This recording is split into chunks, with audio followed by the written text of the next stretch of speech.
aid secretaries, and can you expound on that? Yeah, well, I guess they were, because they were there. I seen them. I seen them myself. It's all true. It's all true. Good evening, messenger.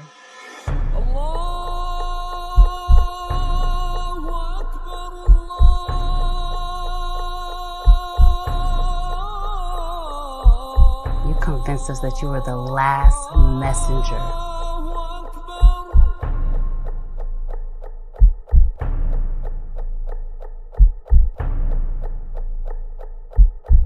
How many other bastard children do you have? You're watching America This Morning, America's #1 early. Time after time after time, we are watching murderers go free. They hide behind their badges, they hide behind their white privilege, and they use the excuse that they fear for their lives to murder our young people in cold blood.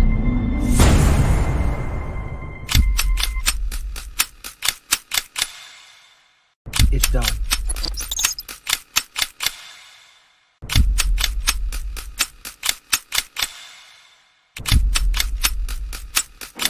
Ex, my brother. No. Don't think about it. All you self-righteous assholes do is march and destroy your own communities. Killing me won't change a goddamn thing.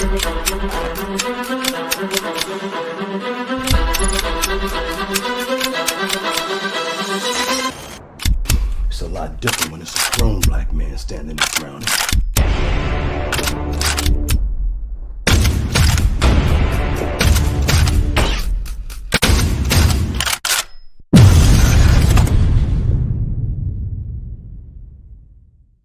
What?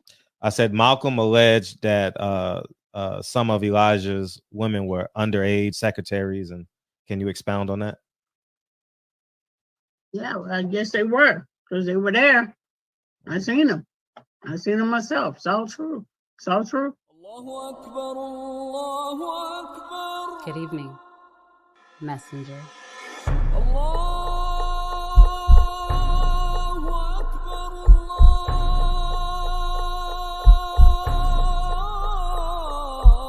You convinced us that you were the last messenger.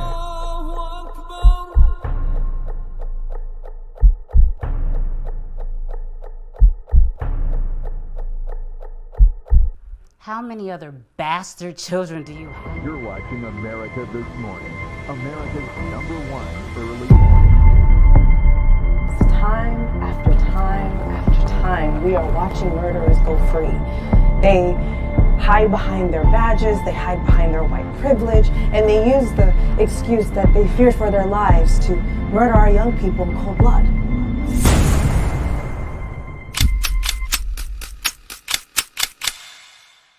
It's done.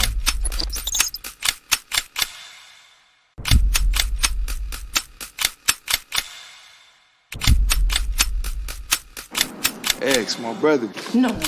Don't think about it. All you self-righteous assholes do is march and destroy your own communities. Killing me won't change a goddamn thing.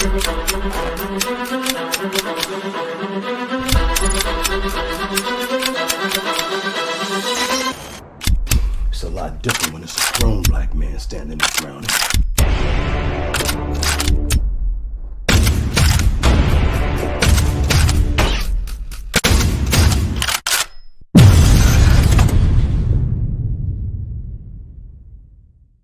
What?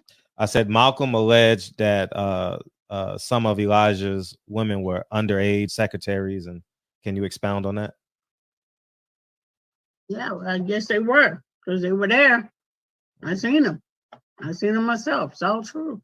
It's all true. Good evening, messenger.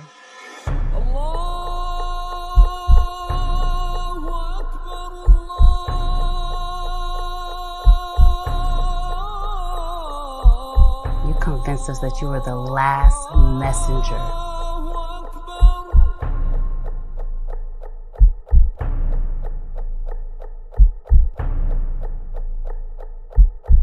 How many other bastard children do you have? You're watching America This Morning, America's #1 early. Time after we are watching murderers go free. They hide behind their badges, they hide behind their white privilege, and they use the excuse that they fear for their lives to murder our young people in cold blood.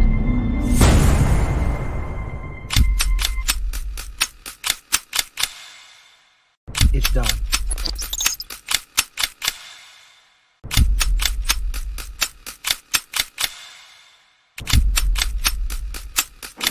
Ex, my brother. No. Don't think about it. All you self-righteous assholes do is march and destroy your own communities. Killing me won't change a goddamn thing.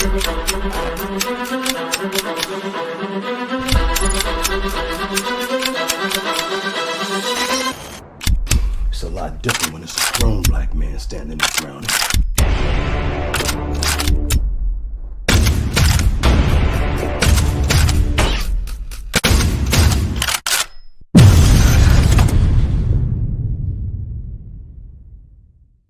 What?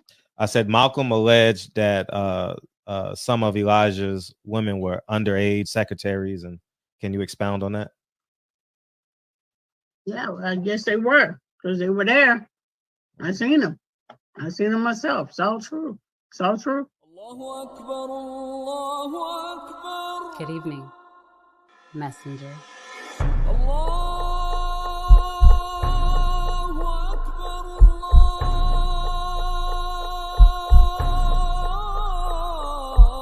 You convinced us that you were the last messenger.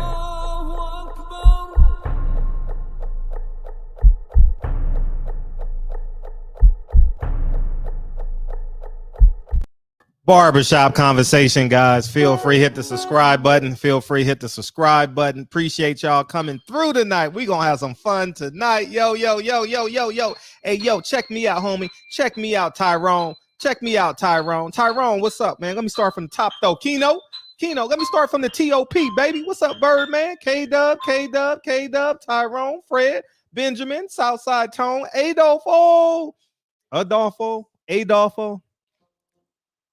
You pick. It's your name.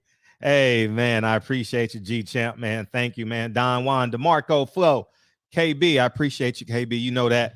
And my charger's about to die. Woo, I just made it, Lincoln. You have no idea. I literally just made it. It was about to die. I forgot to plug it in when I left. Woo, we gonna make it, though. We gonna make it. So, anyways, man, as you guys may have known by now, Lincoln and I are doing a lot of high school basketball and stuff. Lincoln's falling in love with basketball, so he want to go everywhere. Huh? You already in what? You already love basketball? Yeah, so he's in love with basketball, and yeah, he wants to go to all these games, so that's what we've been doing. So I've been adjusting the times as the games that he picks. So thank you guys for hanging in with me. And without further ado, remember, you got to introduce your song from now on, okay? You got to use your what'd say you freestyler? I'm Lincoln Hawthorne, and I'm freestyling tonight, okay? And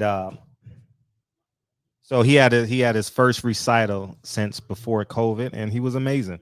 And I posted it. I'm gonna do a whole lot more of that stuff. You know what I mean? So I can document their childhood and stuff like that. And that's all it is. So anyways, man, without further ado, the gentleman, Lincoln Curtis Gerald Hawthorne, ladies and gentlemen. No, talking your gentleman voice. Let's go.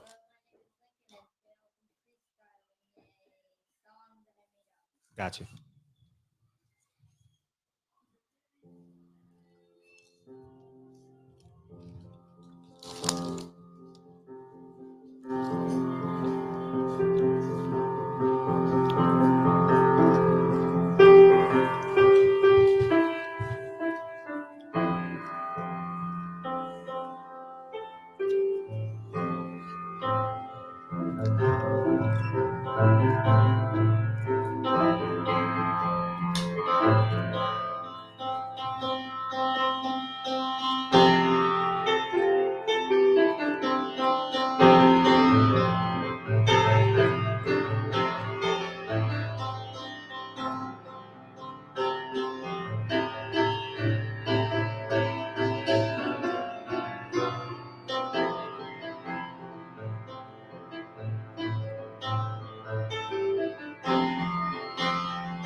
Lincoln Curtis Gerald Hawthorne, ladies and gentlemen. Hawthorne, woo, woo. Mommy's excited.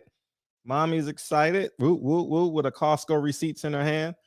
I don't want to know how much that was. What, $1,000? Shit. Hey.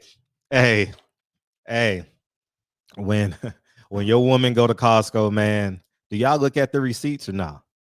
Or do you just ignore it? Or some of y'all use Sam's Club? I'm just curious, man. I don't even look at the receipt because I don't even look at it. You know what I mean? But during the holiday season, I know it gets a little bit more and more expensive. But yeah, man. Everybody gets a Costco gift from the Hawthorns, though. Hey, if you were inquiring where your gift came from, Costco. Oh my God. Oh my God. No cap, man. No cap. So, man, I appreciate you hanging out with me tonight, man. Thank you guys, man. Tom Brady just had another game-winning drive, and now they will be 6-6, and they're going to win their division, and they're going to be a wild card team, and they're going to be a threat. It's 17-16 with 3 seconds to go in case you're driving. In case you're in the truck, I appreciate everyone that's working that third shift, man, and literally driving our economy or working in the warehouse, Uber, Lyft. Thank you guys, man. For real, it means a lot, man. You driving Uber and you got me on your what do you call that? Your little ear set. What is it called? Earbuds and stuff like that. Thank you, man. I'll be getting y'all y'all DMs and stuff, and I really appreciate y'all. So yeah, man, we got a Tank Davis. They will review that, but I want to, you know what this Deion Sanders shit reminded me of? Blue Blood. Motherfuckers hating on Blue Blood, it's the same shit. It's the same. Oh, you took a job with somebody else. Oh man, you took a job with somebody else. Oh, you a sellout. Oh, this is gonna be a touchdown the other way. This ain't gonna end well. Oh my God, game over. I didn't see the game. I just saw the last play of the game. And but yeah. Game over. Tampa Bay won 17-16. I guess they hit the under 33 points. I'm willing to bet. But yeah, man, this motherfuckers hating on Blue Blood. Everybody hating on Deion Sanders. I'm really confused. If you disagree with me, can you come and matter of fact, let's open this shit up early. I don't need to give no dissertation because I know there's people in there that disagree with me. So I'm really interested in the other side. I'm really super interested in the other side, man. And like I told you last night, he told you that he had to entertain other jobs. But someone just sent me this, and I want to play this, man, because this is real disheartening. I didn't see this the other day. And now I realize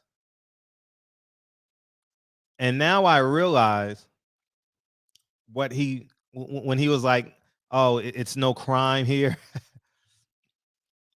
Man, this is disgusting what they did to Deion, man. This is flat out disgusting.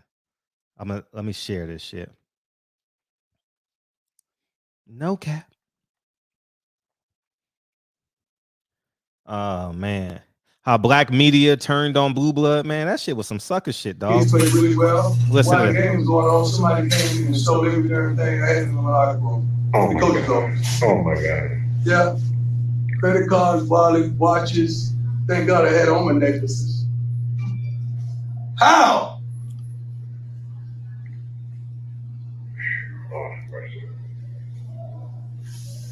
So when I talk about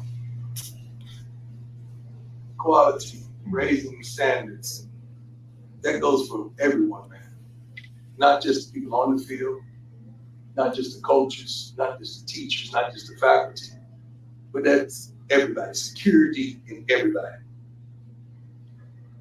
So how do you think it feels coming back after just teary-eyed because the guys that presented me with the game ball, one of the best moments I've ever had in my professional sports career emotionally. And then you go into your locker room, your coach's office to digress, and you notice that you don't even have a phone.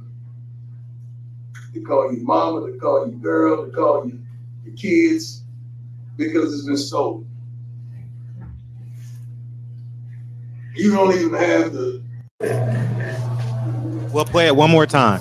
Start off by saying, God bless you, appreciate you, everything. I'm pissed off right now because I had mixed emotions. We won, the kids played really well. While the game was going on, somebody came in and stole every darn thing I had in my locker room. Oh the coach's office. Oh my God. Yeah. Credit cards, wallet, watches. Thank God I had on my necklaces. How?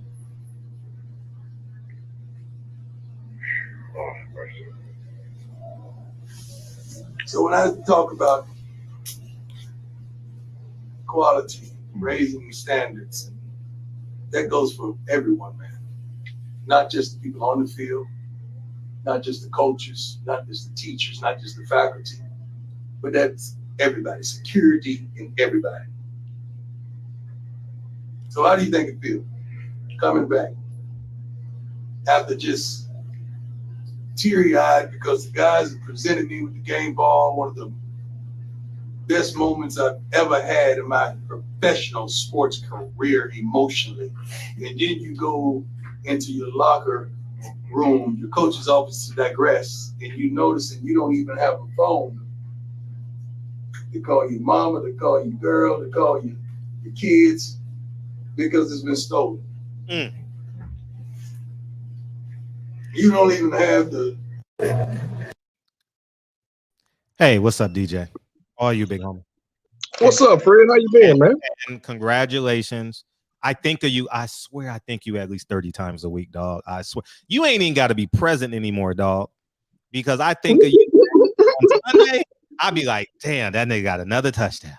That nigga got another touchdown. Hey, we gonna take the respect, Fred. Nobody believing. Definitely earned my respect, dog. Now all you gotta do is get to the conference championships, and that's where you should be, you know. So, but yeah, man, congratulations, man. You called it. I was wrong about your young man and Jalen Hurts. I want to get his name correct, Mr. Jalen Hurts. And DJ told me, man. I was like, man, he too little, man. Everything he do is out the pocket. But hey, you're right. So I stand corrected. Go ahead. You know what, Fred? I appreciate that. Mm-hmm. But on to this Coach Prime thing, man. And I can't, for the life of me, somebody who's an HBCU grad, right? Mm-hmm. For the life of me, I can't understand like the backlash that he's getting, because I think he said it best. Either coaches get terminated or elevated. Now, if he'd have went to Eastern Illinois or something, I'd understand. I'd understand why people would be upset, right? But the man went to a Power 5 job. It's a better job than Jackson. Let's be honest about that. Now, there's people out there who probably want him to stay at Jackson, build up HBCU some more. I get that. But you were just showing a clip about how during the game somebody stole from Fred. That ain't the first time. What? That wasn't the first time. The first month he was there, somebody broke in his truck, and whatever they stole, it was of small monetary value to everybody else, but it meant something to him. Right. So he asked the city of Jackson, whoever did it, please just return it. It means a lot to me. It's of sentimental value to me. Just could you please return it? And he ended up getting it back. Wow. They not too long ago, I say about a month and a half ago, probably about 6 weeks ago, they broke into his son's car. Oh. So it's like certain people, I'm not gonna say everybody, because for the most part, Jackson, Mississippi was very welcoming of his family and everything he was doing. And for the most part, a lot of people appreciated what he did. For one, like I said, I appreciated what he did for HBCU football. It was on national TV every week. You played HBCU football, correct?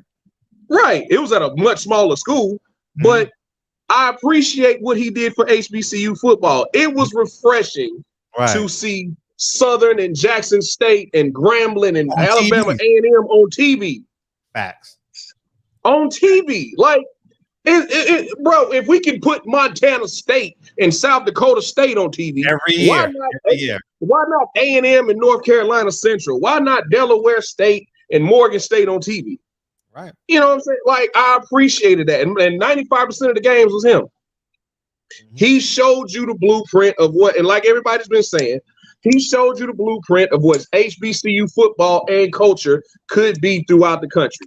I'm not mad at him at all for taking that Colorado job. And if you watch his introductory press conference, that was more entertaining than anything. He pretty much told the Colorado football team that's there, oh, y'all can go. My quarterback is coming, and I got 10 more just like him, and they all dogs. Bro, y'all were 1-11 last year. You can feel however you want to feel about it. Facts. One kid asked me, he spoke up, told him, hey, look, whatever questions y'all got for me right now, go ahead and ask it now. Don't wait until we get in the locker room. Ask me now. Don't wait till I walk away. Right. One guy asked him, what coaches are you keeping? Shit, probably none of them.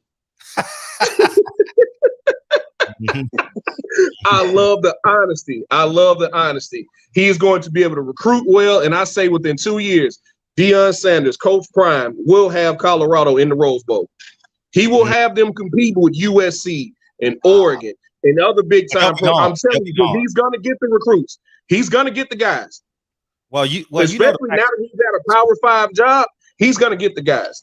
But yeah, man, I appreciate what he did, man. I'm glad he got that job, because I told somebody else this. The late great Coach Eddie Robinson, God bless his soul. He was the coach down at Grambling for over 50 years. Right. LSU didn't call him one time and say, come coach here. For an HBCU head coach, this is the first time ever. I ain't got time to run down all the great coaches who have coached at HBCUs. This is the first time anybody has ever called an HBCU head coach and say, hey, come coach here. We would love to have you. Could you please come save our program? But that's all for me, Fred, man. I'm disappointed that Thomas Patrick Edward Brady got another win tonight. And yeah, we're gonna put some respect on Jalen Hurts, man. You still got people doubting out here. People saying we gotta beat Dallas. We still got people out here saying we gotta beat Dallas, even though we already beat them. Nah, he know that offense like the back of his hand, Birdman.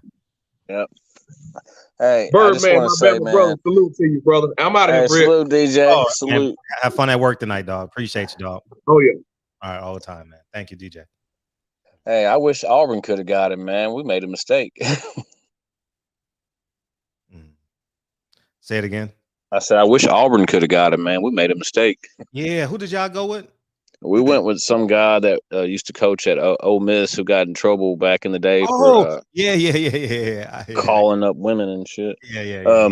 Like some of these black people are people that are coming hard down on Deion, man. Those are the ignorant people, because when he first got there, like a couple months after he got there, after his name was getting thrown around as being one of the best coaches, he already said if the price is right, he'll leave, because his job, I mean, it's to take care of his family. And so people already knew he wasn't going to be there that long. Then it's not his job to keep the program going. It's the president's job and the people that work under the president's job to have in place coaches and have the monies in order. If they wanted them, they should have paid them. Somebody else paid them, so it's their loss. Well, why would you be mad? Be happy about the success and the stuff he did for your school to put you back on the map. Right. No, you're right. And it's just exhausting. They say he's the most hated black man in America. Like he got the MLK treatment. They got to quit letting people speak for black people with common sense, man. They need to let us speak for ourselves, because these people don't represent us. If we see a black man doing good, we want to give him praise and we want to uplift him. And then if he does something that we don't like, as far as taking care of his family and making business decisions for his people, man, and for his well-being, then we should appreciate that and keep it moving. Right. Nothing lasts forever. So when you can overstay your welcome, you can overstay somewhere for too long and get complacent. So that's why it's good to move around. You started at Jackson State, so let's see the same thing happen at Colorado. Now he's on fire. Yeah, he is on fire, and he's going to do well. They said, and the phone lines are open, guys. He said he had 200 inquiries to come to Colorado. Can you believe that? 200 inquiries, and they signed the number one receiver out of the class of 2025 already. A verbal. They got a verbal commitment from him. And the first plus, too, he's lead by example, Fred. He's showing these dudes how to gain respect, not only on the field, but off the field, and how to carry yourself. That's what we want as leaders, man. Right. And I love how he responded to I just saw this. I just saw it right now. How he said everybody's standards got to be raised. I just can't see, because I remember in college, when we go to the field, the locker room gets locked by the equipment guy because everyone's on the field. The only way they can get in is through an inside job. That's the only way. I was in high school. That's how it is in high school too, right? Yeah. You have the water board, somebody that has that key, and you can't get in there until he comes and open the door. Right. No, you're right. That was an inside job. It was an inside job, man, and it's brutal. It's brutal, man, that he says that on a national level, and now we're held accountable to that. And it's a small percentage. I'm not saying everybody's there, but I did see that crowd where everyone was singing that song, "Time for Him to Leave." But the reason why you're in the stands is because of what he did. Why we just can't cry and just say thank you? Why we don't have no dignity or no self-respect, man? Like, the man told you from day one. He didn't come in here and say, man, I want to break Eddie Robinson's record. He didn't come in here and say that.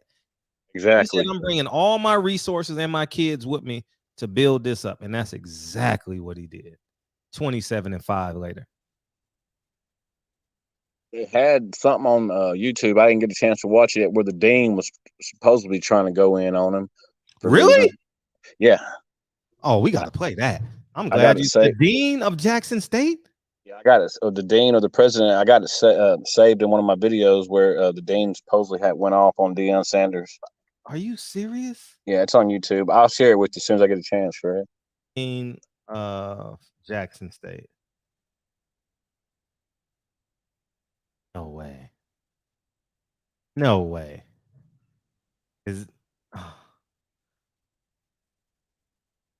Man, this is insane, man. If you want to know where all the money is going, it ain't going to the coaches. It's going to them for not doing their job. Man, you got to send that to me, man, so we can play that. I will. Send it to my DM, please, man. That we have no decorum. Integrity is law. It is, Adolfo. It is. I don't get it, dog. I don't get it, man. Oh my gosh. The quarterback from Clemson entered the portal. Oh man. Yeah, man. So he gonna go to Division II. Yeah, but it's on Comedy Hype, Fred. It says HBC president goes off on Deion Sanders for leaving. Oh, you sent it to me? No, I can't do it from this phone. When I get off, I'll do it. It's on Comedy Hype though. Okay, let me do that. Yeah, let me do that now. Comedy Hype. I just heard of them the other day. HBCU president goes off on I want him to what? Yeah. Oh, we got to find this clip. Imagine what would happen. The man said he wants him to fail. Suddenly visited your website. Wow. Would it crash? We got to find. Over the weekend, Deion Sanders would make headlines after accepting the head. That we don't know about that we'll find out in the next couple of years. But these people that are those players came from blacks. Also try to find other with anyone failing. I can never want that for anybody, but I feel his frustration until he is definitely you want impact or like he's saying, I'm Maybe leaving because I would receive controversy. Oh, here it is right here. Let me put this nigga's out of line, dog. He is leading men though. See, this is to understand. If you guys ever catch me around Lincoln, I call you Mrs., Mr., yes, sir, no, sir. Like I was just having this conversation with my boy at the game. I ran into Spencer. Chris Spencer. Chris Spencer was a guest on the show, and his daughter coincidentally plays with my friend's daughter at the same high school. And I caught myself. I said, "Hey, Chris," and I said, "Hey, Mr. Spencer, what's up, man?" And he was kind of caught off a little bit, but then he realized I was with my son, you know, and he knew I was calling him Mr. Spencer because I was.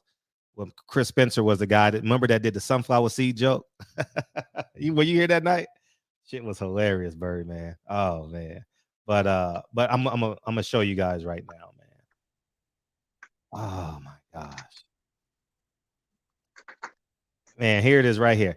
I want him to fail because I want black institutions to succeed. HBCU's wealth, like black wealth, has been plundered. The only reason Colorado lured him from Jackson State is because of the wealth divide. This is not about Deion personally, but why white institutions have all the money. Because man, listen. See now this nigga is playing the victim, dog. Here, CU is Fuck an this elevation nigga, man. over Jackson State. Fuck Sanders him. coaching at Jackson State was initially believed to be the start of black athletes finally playing I'm at gonna tweet this nigga. HBCU. Fuck you. But now that Sanders has accepted the position at CU, You coward. many You're are a criticizing coward, his nigga. choice You to a leave coward. Jackson State and coach at a predominantly white institution. Before we get to today, So that's let me leave this up, man, so the people coming in can read this. This is the president. This is the president, dog. This is the president playing victim. Birdman, this is the president playing victim, dog. And he's supposed to be leader of men. They need to direct their energy in a better place besides attacking another person trying to do better and helping kids. Man, listen. I know in my household, I got to be the first one off the helicopter and the last one to get on. That's it. And I'm not saying I'm the perfect man. By no means am I not. And Dre will be the first to tell you. But I think this is deplorable by playing victim. How come I'm the president and we ain't got enough money to sign Deion Sanders? You're the president. Make it happen. Make it happen. Oh, so what you gonna do? You gonna give the field back? You gonna give the locker rooms back? How about all the money you made in ticket sales? You gonna give it back? How about the 10-year TV deal you got? You don't want to be on TV? How about all the merchandise you sold? You gonna give that money back? See, they act like it was a one-way deal. Jackson State got something out the deal. And if you want to talk economics, Mr. Jackson State, if you want to talk economics, Jackson State got more out the deal than Deion Sanders. He got paid $300,000 a year. And he took his sons to play for free, who were D1 caliber athletes. One left South Carolina, and the other one could have been a Division I quarterback, high level. They're just bitter and mad for no reason, man. They're not looking at the bigger picture. Yeah. They're not looking at the bigger picture. And two, how about the alumni base? It's the fourth largest school in the state, if I'm not mistaken. Where's the alumni base at? Black people got to support black people. If we're going to say this in an honest fashion, where's the alumni base at? Oh, that's not the president? Oh, I'm sorry.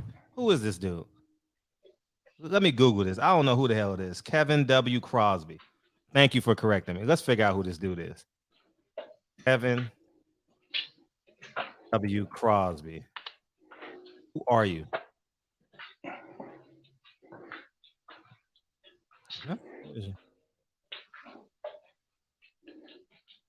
I don't know who he is. It's not. Oh, Cosby. Thank you. Cosby.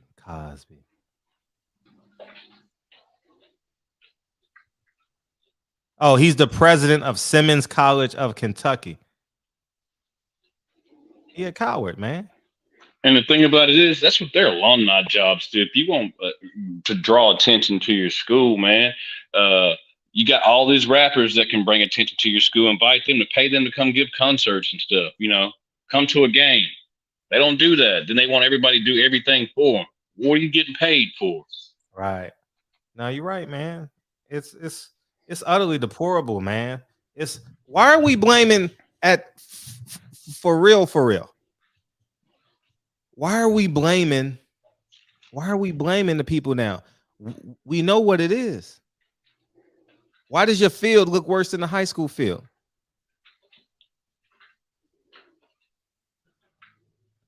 Why? Man, you obviously didn't do your best before Deion got there. You ain't do your best. They want him to do all. They don't want him to do all the work while they sit back and gain all the extra that comes with it. Right. And it's underfunded. So what? It's underfunded. We know that. They knew it 10 years ago. They knew it 20 years ago. They knew it 30 years ago. Where's the alumni? Where's the creative ways to create revenue?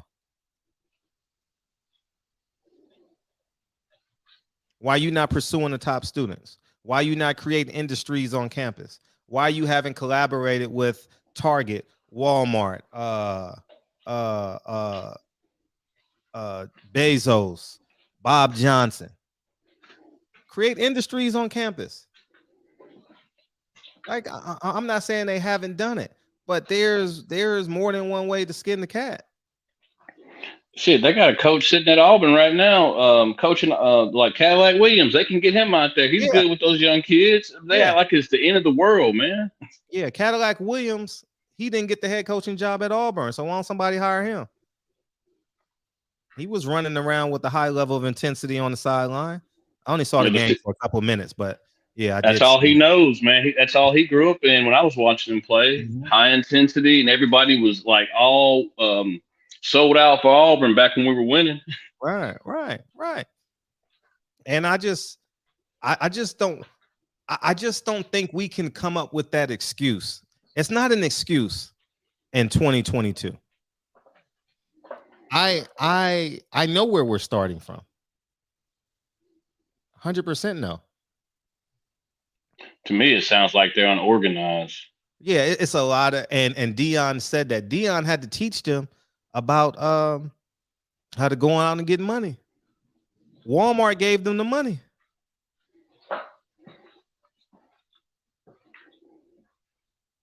You know what I mean? So I'm somebody else need to step in and take the job. Ray Lewis would be a great fit there. Mike Vick would be a great fit there. You know what I mean? And it's they ain't gonna be there forever neither. Come on, man. Let's just keep it a buck. They ain't gonna be there. Like it's if they don't get themselves in order now, they never gonna do it. And the thing about it is, it's nothing new. That happens in D1 all the time. Right. Coaches leave to go for bigger purses, and they go for a bigger team or help build a program. When they build it, they leave. That's what you're supposed to do. Right. John Calipari did it multiple times and put the team on probation. Massachusetts, Louisville. Was it Louisville? Kentucky. That's what he do. Who was that? Bobby Bowden. I think one of Auburn's coaches came down here to UNA, a small school, then left and went somewhere else. Right. The kid from Florida went to Ohio State, Urban Meyer. So, I mean, it's and the reason why, see, here's the conversation that Black people got too much pride to have. The reason why this is a big story is because he was great at what he did. He was a success story. He turned many of those young men into men. And he was exceptional at it. So how about we say that, man? I think it's just important that we honor him. Start there by honoring the man. And that's just the reality of where we're at with it. We have too much pride to say the reason why we're emotionally attached to Deion because he was the best. He was the best coach combined with social media in the Black community publicly. There's some great other coaches that don't get the notoriety, but and start there. It's really important that we start there. I'm just saying. But we got too much pride, man. We want to say fuck you. The crowd. I saw the crowd dancing to a song, hundreds of fans dancing, if not thousands, and oh man, it was weak, man. I know you. Yes. Fred, how do they think them kids from Texas high school feel when Deion left? They need to keep that same energy when they got Deion over there in Mississippi. So, I mean, it just lets you know he was coming to build and move on. These people are idiots, man. Right. And if he said, God led me to Jackson State, and he was great at it, and if he say God led him to Colorado, then shit, you got to believe him. You believed him when he came. I like what he said yesterday in one of his interviews. He said, just because I left to go to another school don't mean I left Black people. Shit, what color is my? He didn't say shit, but he said, I'm Black. Look at my skin if you haven't noticed. Right. I didn't leave Black people. Right. I did see that, man. But it's a crying shame, man, that there's a certain percentage of us that just take the contrarian perspective on purpose, you know. And that's why it's hard to fix stuff in the Black community, man, because it's like we do one thing, then we go against it. We always going against the grain. We don't want change. We talk about it, but we really don't want it, because if we do, we would help and act like we wanted it. Right. We would help and act like we want it. You're right, man. And this is why we really you got to keep your success as internal as possible, because the people that robbed his son, broke into his son's car and his locker room, are people that he know. They know him. They know they planned it. Oh my gosh. Oh.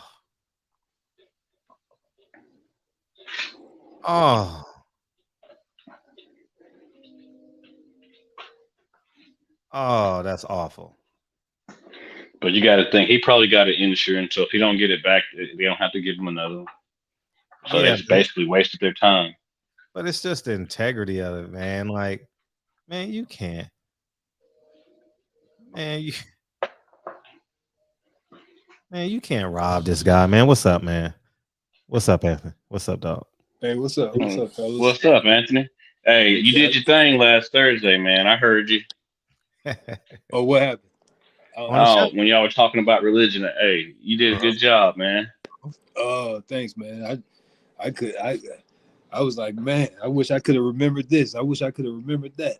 You know, I tried to call in, man. My internet was messing up. I was so mad. You kept on leaving. You kept on falling off. Yeah, that was a good conversation, man. I enjoyed that thoroughly, man. There's just so many things I wish I could have remembered that I could have spoke on right then, you know, or read. That was it, but that's your expertise. I think it is. No, not at all, man. Well, you know what you're talking about, though, because I was listening. I said, damn, car salesman speaking facts. Right. Lemon Law Larry. Yeah, man, but excuse me. Yeah, this Deion thing, man, it is something else, man, to watch everybody get upset about it. But like me and some of my friends, we knew about it. I got a friend that's out there in Louisiana. You know, his son goes to Alcorn, so you know he travels, you know, going to the games a lot. But you know, he told me a long time ago when I realized Deion was over there, because you know it was big. All that stuff was on the news and stuff like that. It was a big thing.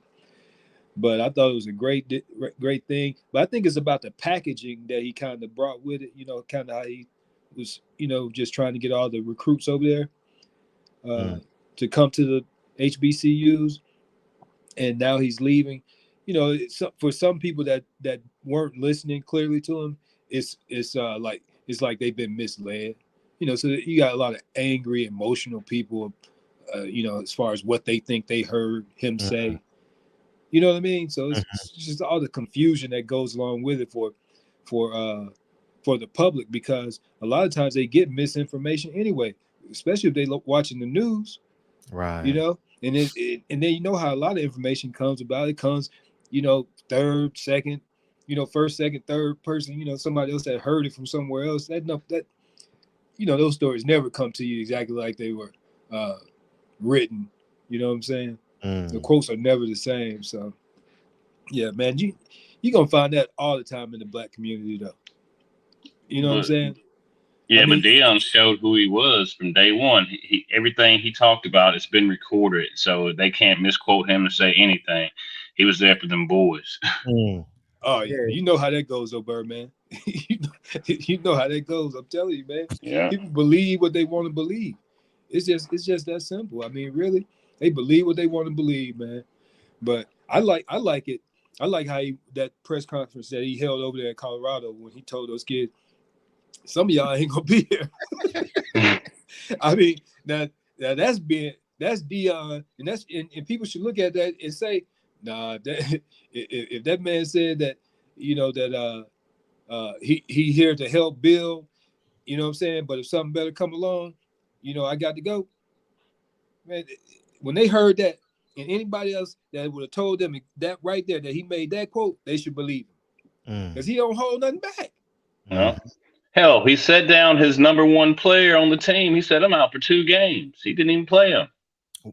Yeah, man. He's gonna be good wherever he goes, I believe. As long as because he seems like he's very focused.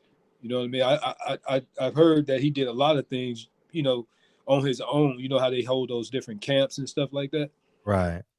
Before he even got it, while he was broadcasting, not coaching so much. You know what I mean? Yeah, that's a big money maker. The camps. That's how we made money at the D3 level. Camps. Yeah. And he fought for his kids, all that type of stuff, man. That's a real man. You know what I mean? That's a real man, man. That's how it's supposed to be.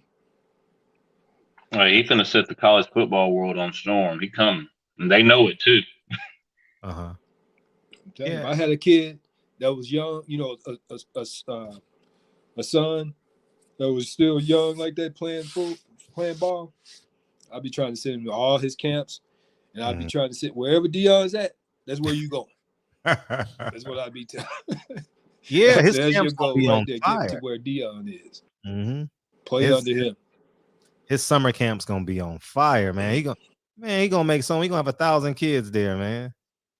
Yeah, man. Deion I'm happy for him, man. I really am, man. And because he didn't come in like I'm gonna be, like I said, Eddie Robinson. I'm gonna stay here 50 years. He says if a Power 5 school come, I have to listen to him.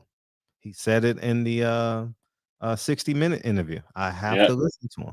He said he has to entertain it. If there's somebody come with the right money, he gonna have to entertain it. That's anybody would do that. That's me, you, anybody. It's gonna help benefit you, your family, your pocketbook, your bank account, whatever. Right. Look, man, he put a blueprint together to show these guys that if you go to these HBCUs and you do well, and I'm talking about where you show them, you even show them some things, help their programs out to be bigger and better. You can get an offer from a Division 5, top-notch school. You know what I mean? Even I wouldn't say Colorado's top-notch, but you'll get this kind of money. You'll get these type of offers. So then now it's up to these other guys, these other professional pro players that have the propensity to coach, to go and dig in at these HBCUs. Right. You know what I'm saying? It could be a whole nother school. They go in there with the same model because they have the same information as Deion. They get a TV deal. You see what I'm saying? Right. Now you got, next thing you know, you got 5, 6, then 10 HBCUs playing on national TV. What up, Kyle? That's the growth. When you look at it, you can't just look at one and say, "Oh man, he gone, so it's over." No, somebody else step up to the plate and do continue what he just laid out. Right. That's how I see it, man. Kyle, what's your? Go sorry. ahead. And what up, bro? Appreciate you sliding through today, man. Me? Oh yeah, bro. I listen to y'all all the time, man. Y'all always be on there cracking me up. Yeah, man. We talk about everything but boxing, but we talk about some boxing today, though. Yeah, I was getting up. I had to come in there and say some things, though. You know what I'm saying? Because they're a little too amped up about those other boys, man. I know them some young lions coming through, man. But pump your brakes now. I don't believe nobody just gonna come put no jab in Tank face and making him stay off of him. That ain't. I don't believe that. You know what I'm saying? Because who's the other? Mario's got. He had a good jab. He started slipping that thing. Got in there. Mm-hmm. Yeah, but he stopped using it though. That's his downfall. He got tired. He got tired too. That's because Tank was putting his own right hand on that dude's jab. He was paying. Hey. He kept on just tapping at it, and then he was able to time and get his shot off. But see, he wasn't level changing his jab neither though. But Who, Mario. But the thing about Deion Sanders, man, is it's like I wish he would have stayed just because it's an HBCU. But to be honest, man, I mean, like, this is a once in a lifetime opportunity for him. Like he want to compete at the highest level. He want to show him that, nigga, look, we could do this, and he can. Mm-hmm. You know what I'm saying? The thing that Jackson State was lacking was the money to put behind it, because it's a state school, and you see how Mississippi get down. They'll give Brett Favre a couple million for a fucking volleyball stadium, arena, or whatever the fuck we calling it, but they won't even get these motherfuckers fresh water. You know what I'm saying? So, that's a part of it. They got to fix that system, because there's no way high schools should be having better facilities than that college team. I know high schools around here got better facilities than that college team. That's sad, man. But see, the thing is, the onus is on the alumni. You're right. The reason why these schools have all this shit is because somebody donates it, and then they put something in the motherfucking name, like a hall or something, the Davis Hall or the Hawthorne Hall, or you know what I mean, some shit like that. But if we ain't putting the money back into the black colleges, we over here buying foreign cars instead of investing into the community. How can anybody be mad at Deion Sanders? He gave 3 years of his life to the HBCUs. Everybody ate off of that. Jackson State ate. The city of Jackson ate. So the disrespect that they gave him on his way out was absolutely ridiculous. You know what I mean? And if he wanted to stay, I for damn sure ain't staying after hit the road, Jack. Or what did it say? If you want to go, then go. One monkey don't stop no show. And that's what black people do. Fucking class, man. We got no class, man. This I see it on the internet. Them motherfuckers got no class, man. I saw how black media turned on Blue Blood in the name of Terrence Crawford. I see how black people turned on Deion Sanders. Man, it is just deplorable, man. It's just deplorable. Niggas got more faith than Al Heyman, a man they ain't never seen, never did a YouTube video, never did nothing. Motherfuckers come in every night. Deion do 5 YouTube videos, Instagram videos a day.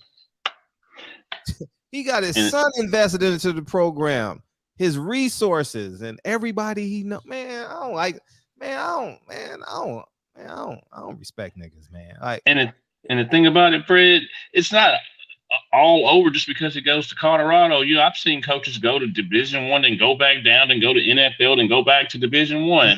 So they just burnt their bridge by doing that, man. He got another 30 years in coaching. He's 55. He doing what he loves, so he's gonna live a long time. You know what I mean? So he got at least 25 years till he's 80. You know what I mean? Shit, man. He got man. And the thing is, but listen, although I left, y'all still got the resources that I left with y'all. And a guarantee from Colorado. And a guarantee from Colorado. Whatever. But guess what? Now, but if one monkey don't stop no show, fuck y'all. See, this is the thing. This is what people don't. This is what people don't understand, bro, about life, bro. Right? Although me and you might not see eye to eye, right? I'm not gonna go online and say, hey, that's my man. We ain't seeing eye to eye right now. That's that. You know what I'm saying? That's it. Because y'all don't even know what kind of door y'all closed by showing y'all ass like that. And my thing is, I can see if y'all was ass and he left. He left y'all with 2 championships to hang y'all hat on for the next 20 years. Undefeated season. Y'all showed y'all, and they showed their ass like that, Fred. And he kept it class. He kept his head up, and he ain't worried about it. That's their loss. Yeah, but Deion, you know, when he did that conference, he said he was going to finish the season out at Jackson. Is that season over with, or the 17th is their last game? So even though they did all that, is he going to do it? He's staying until January. He said he is. Oh yeah, Kyle would have been out of there. Kyle would have been out of there. Oh, I'm leaving. Listen. Oh yeah, I'm leaving. Listen. Listen. I'd have had. You know how his theme music. I'd have changed that theme music. It'd have been to the left. Nigga, I'm out of here, nigga. See ya. And Arizona wide receiver portal, man. These motherfuckers are going with. Think about how dumb. The nigga that was the nigga that didn't want to shake Deion's hand. Look how dumb Jackson State is. And this is why the black community is in the state that is in. Niggas do dumb shit. You know, my homeboy said something to me the other day. He was like, niggas talk more than they think instead of thinking more than they speak. Hold up, Cal. Let me correct you. He shook his hand. He just didn't want to give him a bro hug. He didn't want to bring it in. You know how you bring it into your chest. He didn't want to do that. No. You know, black folks. You know that the handshake to all the way, nigga. Nah, if I don't got the all the way, tap. Dude was just being a dick. That's all it was. He got his pride hurt.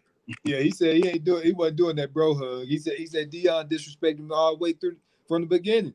You know what I'm saying? But he did. He did shake his hand. I mean, I heard what you said. I mean, but just he did shake his hand. He was professional.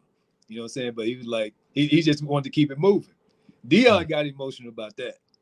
You know what I'm saying? That dude, he did what he was supposed to do. He went out there, shook his hand, keep it moving. Deion got emotional. Yeah, the team wasn't better though. You know what I mean? Just accept what it is, man. There's a lot of people that are intimidated by Deion. But now you got your swag back. Y'all got y'all swag back. Y'all can practice in stadiums with potholes, and ESPN is leaving. Y'all got exactly what y'all deserve, you ungrateful motherfuckers. Ungrateful motherfuckers, man. Ungrateful, man. Ungrateful, dog.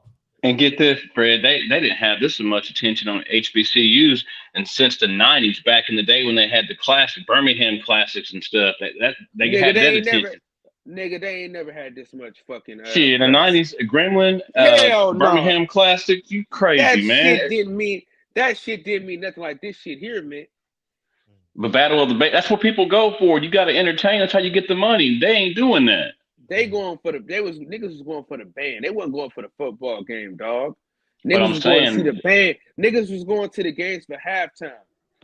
They had college game day, nigga. College game day. Ain't never been to an HBCU ever, and they're probably not gonna do it again after the shit that they pulled, man. That's what I'm saying. These niggas don't understand, bro. Listen, this is what niggas don't understand, right? Play your position, man. Everybody not gonna be number one. Everybody not gonna be the first and the second option. Sometimes you gotta set a fucking screen. All right. Sometimes you gotta dive for a loose ball. Sometimes you gotta play fucking defense. All right. The problem with the black community is everybody want to be everybody else. Don't nobody want to be themselves, man. Dog, play your position. Understand that. Okay, if I was one of the coaches in the SWAC, we coming together. Hey, Deion, you can't leave this shit here, dog. Tripping. We need you. But it's like when everybody's saying fuck you, it's fuck you. You're right, because hey, they would have helped. Nigga, I would have been like, hey, Deion, man, please, brother, please. Please, brother, please. Because listen, his stadium first, y'all coming right next, y'all coming next because people like competition. So eventually people like, man, fuck Jackson State, man. We finna go here. We want to see what we want to go play them. And then it would have grew, but instead everybody like, man, fuck Deion, man. He ain't who is he? Blah blah blah blah blah blah blah. You're jealous. The hater seed came out. Niggas be jealous, man. Niggas be jealous, bro. That's their problem, man. Jealousy and envy, man, is the worst thing. Man, you ain't never lied. Like my old, not my old mentor, but like he was my old supervisor for like my dorm floor when I was in Job Corps. He used to tell us all the time, "You don't know shit."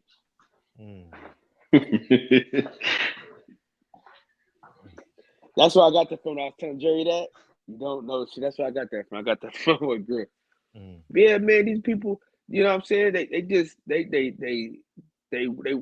jealous, man. Play your position. Yeah, yeah. Hey, Fred. Yes. What about the Tank and Mayweather thing? Then you had that on your Tank. Yeah, Tank is no longer with Floyd.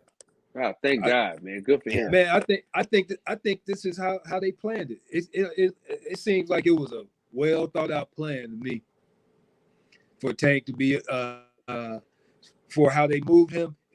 Made him like a little, like he's a small star right now. You know what I'm saying?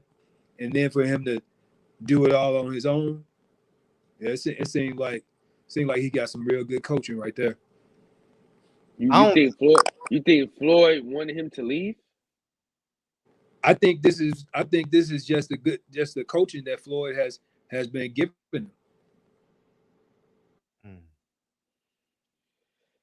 He even kind of said it himself when he was asked the question about it, and he said that he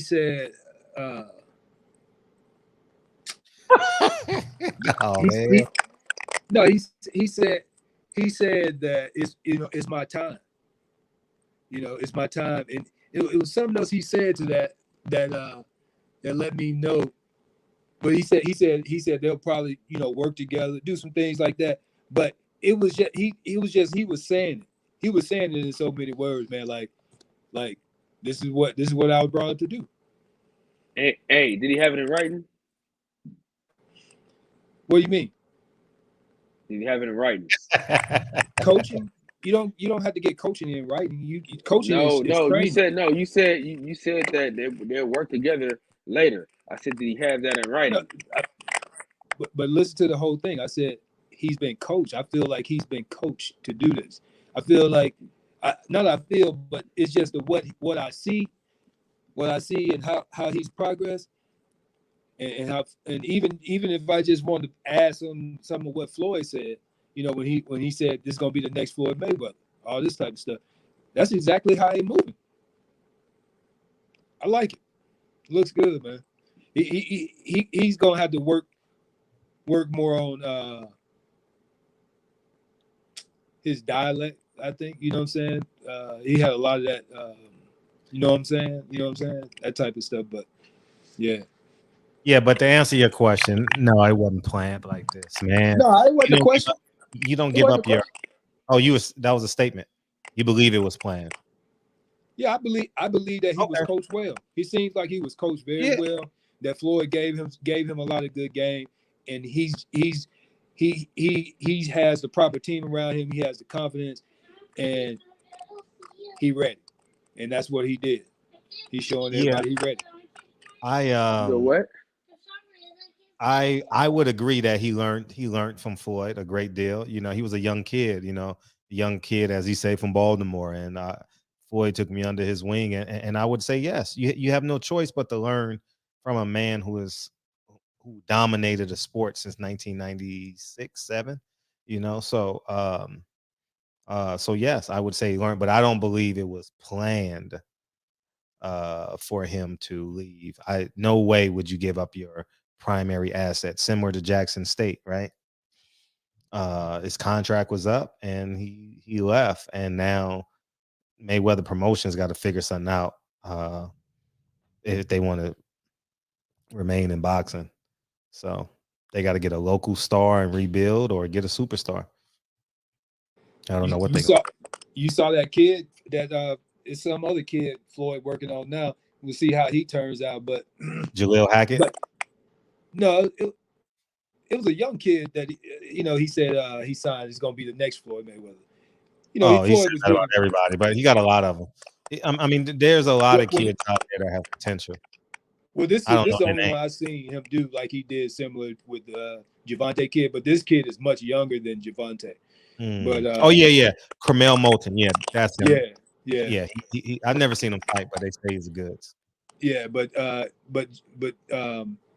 Javante, he said, Floyd doing his thing. He said that, if I had made it already like Floyd, I'd be doing the same thing. So when I say that, when I hear him say that, and you say what you said, I don't think anybody is going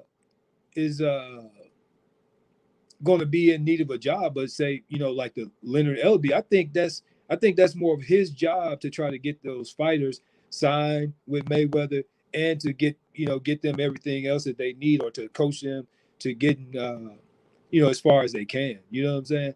And if he's just not doing a good job, or if he can't do it, then it'll all show, in the long run. And if Floyd wants to keep Mayweather Promotion, he's gonna have to hire another CEO. Yeah, I mean,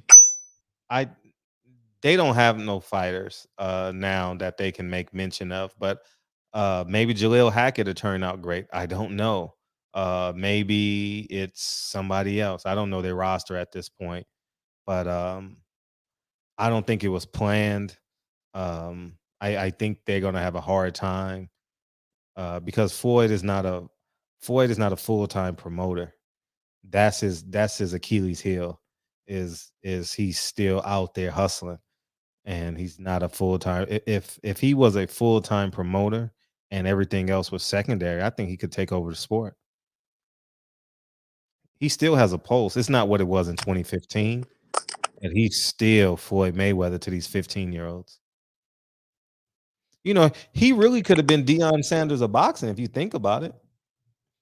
Man, that man was a rock star in America, but he's not really a rock star in America per se. He's an attention grabber at the highest levels. When he goes overseas, he's a rock star. It looks like, man crying in front of him, stuff like that. But I think if he was at 100 in 2015, I would say he's probably at an 85 in 2022. But that's still great, though. That's still fucking amazing. Hey, Fred, I'm just about. I'll be in the chat, y'all. What's up, man? What's up, Fred? Hey, how's it going, guys? How you guys doing? How you feel, man? You decided to call in, huh? I did, man. You know what? I fell asleep early because I was tired as all. You old, man. You old. I was tired. You guys are coming on later now, right? No, just because I'll be on 7:30 tomorrow, but Hank and I went to a game. But go ahead, bro. Quick comment. I heard you guys talking about Floyd, his relationship with Javante, but you guys don't think that there may be some residual stuff there with Javante in regards to his feelings about Floyd and how? Because I would say, man, it seems like Floyd didn't really give him what he needed in regards to the opportunities to fight. And I don't know whether that was, is Floyd just, he doesn't want to see guys do as well as he did in the sport. I don't know. I mean, there's some things there that kind of make me feel like, I don't know if I would want a young fighter that had the potential to do historical things in the sport to go with Floyd Mayweather, because it seems like he didn't really invest in those guys like he should have in regards to giving them the opportunities that he wanted when he was coming up. You know, I feel like Floyd was just kind of like, I hate to say it, but almost jealous of his fighters in some ways, especially like the guys that have the talent, generational talent like Javante. Just didn't really give him the opportunities that I thought he probably should have had. And maybe, I don't know if that was a function of Floyd, PBC, you know, I don't know, but I just thought that Javante wasn't, obviously he was, you know, not completely shut out, but I didn't think his opportunities were optimized. And I don't know if that was just a result of Floyd just not wanting to see him do as well. You know how we are. You know how black folks are, man. I hate to say it. Well, they use your word. You called it. You said jealousy and what else? What other term words you use? Somebody help me out. But you also got to take into account, man. Tank stole Floyd's girl. You know, Yaya. So I mean, I it's didn't know about that. yeah. So it's, I mean, then he took her to a Laker game, like he did it publicly. I thought that was his daughter. You said Yaya. I thought that was... No, he had another girl. No, his daughter's name is Yaya, but he dated another girl that Floyd bought a Bentley for, and she ended up dating Tank. You know, so I don't know. That was messy. Yeah, it's messy. It's messy, and that's public, man, because it was on TMZ. There's a whole bunch of other private shit that'll come out years down the line when people start snitching, when they start retiring for clicks. But the public story is Floyd was dating her. Next thing you know, Tank is dating her. You know, so yeah, and they ain't been the same since that relationship. Well, before that, remember he was trying to have him fight Lomachenko. Remember that? And then Al stepped in, was like, I'm telling y'all the behind the scenes stuff. Al stepped in and was like, man, you're not in control, man. Get the fuck out of here. You're not in control of who he fights. So you can say what you want, but that's really what happened. Okay. As it pertains to Top Rank and Floyd. Is that Michael Fuller? Yeah, that's Michael Fuller. Yes, Doc sir. Fuller. Yeah. Oh, okay. What's going on, Michael? Hey, how's it going, man? Good, man. So you said that Floyd is jealous of his fighters and that he doesn't want them to do well and that he wasn't good for Tank. Well, you know what? I don't know for sure because I'm not inside his head or heart.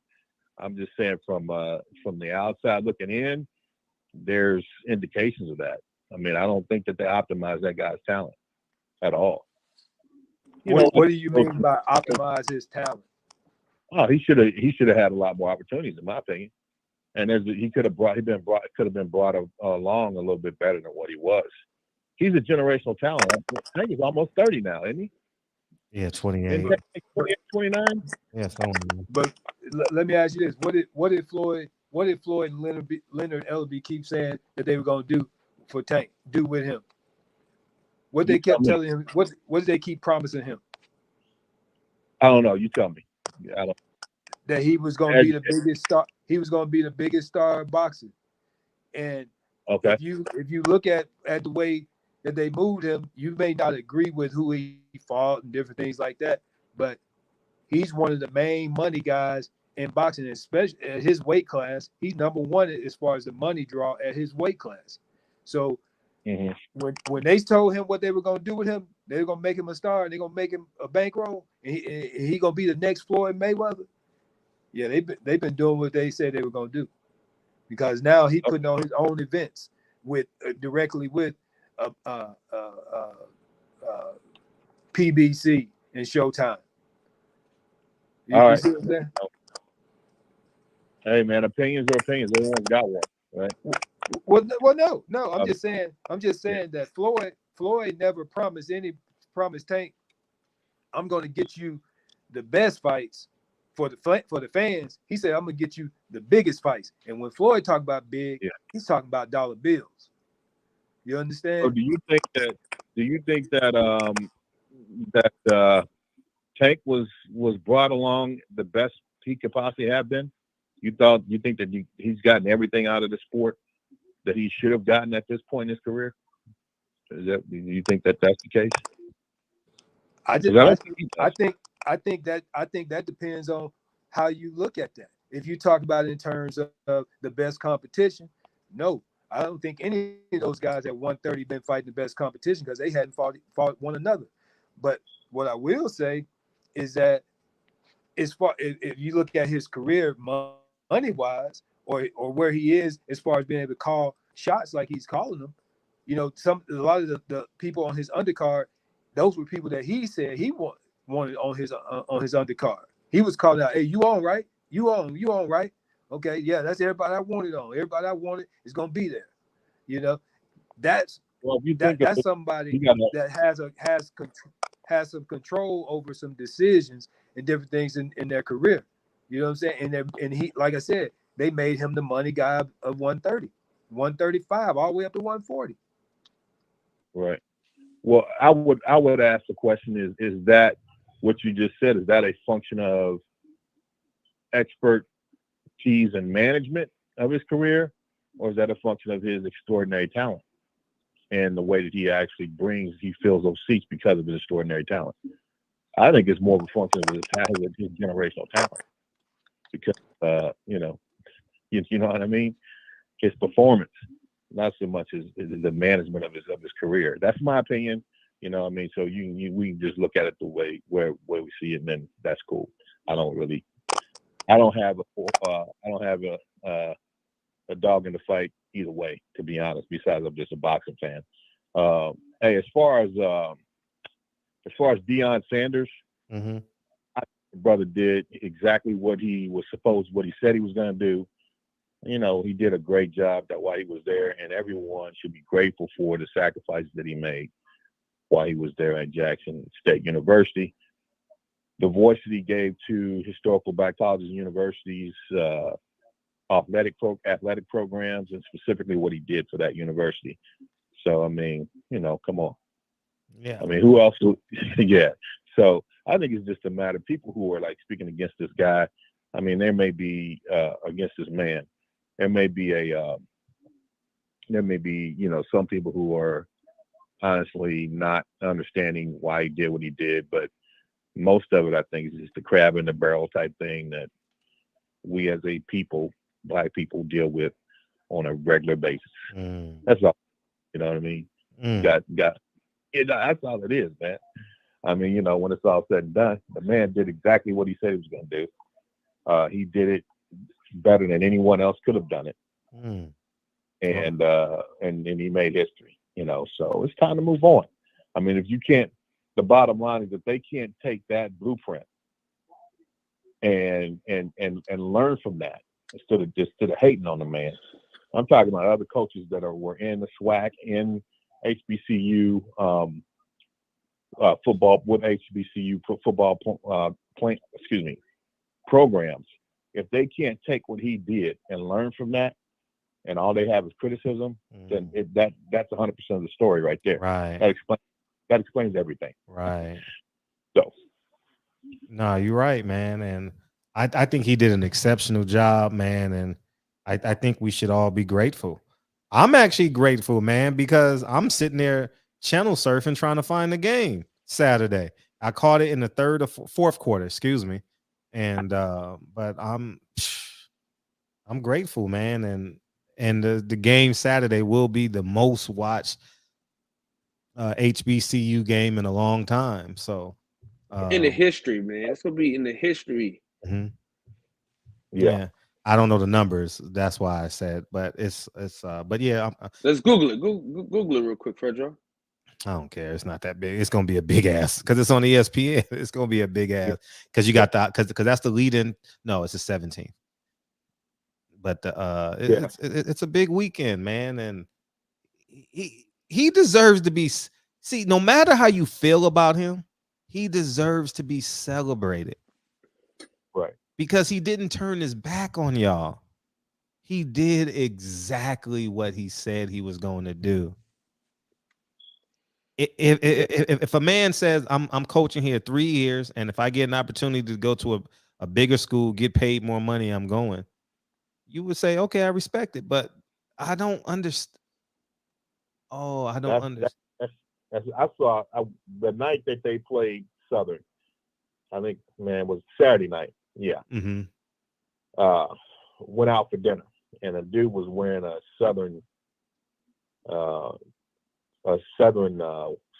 Mm-hmm. You know, I made a comment to the guy, and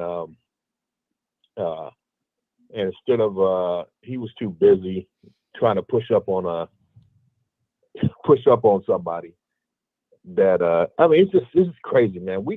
Our people are jacked up, bro. I mean, I hate to say it, man. and our people are jacked up. Right. I mean, we're jacked up. I mean, you know, we are.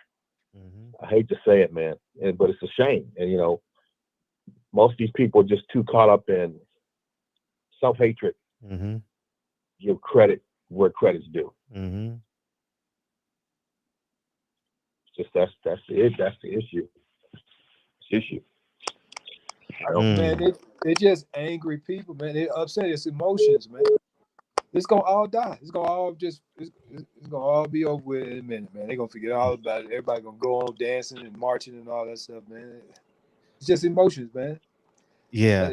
You know, you can get mad at somebody, act ugly and say ugly things for them. It's somebody that you really love. So, you know, I mean, just let it all blow over in a minute. And this is and this is why I disagreed with the person that came in 2 months ago. I don't know. Everything seems to be a blur. It's over a week, but he came in and said, "Fred, you're just talking about the small percentage of people. These are college educated black people that don't destroy black people with guns. They destroy them with their influence. Deion Sanders don't deserve this. He did what he said he was going to do. Why is that so hard for people to understand? Go watch that 60-minute interview, man. It's only 10 minutes. He didn't lie one time. He didn't mislead nobody. Oh my gosh, man. He was very honest. I got to open up another phone line. Let me do that. Let's hopefully it works. So you got to call in on another phone line. Yeah, go ahead. I'll just watch the show from here on out. Who's that? This is Fuller, Mike. Oh no, you so far away now. We can't hear you. Your voice changed. I'm like, who this? Man, if you don't hit that StreamYard link, Mike. If I don't do what? Nah, now you're good. What's up, champ? Hit that StreamYard link, man. What's up, brother? Can you hear me? Very well. You in the truck, huh? Yeah, how'd you know? I can hear an echo. Yeah.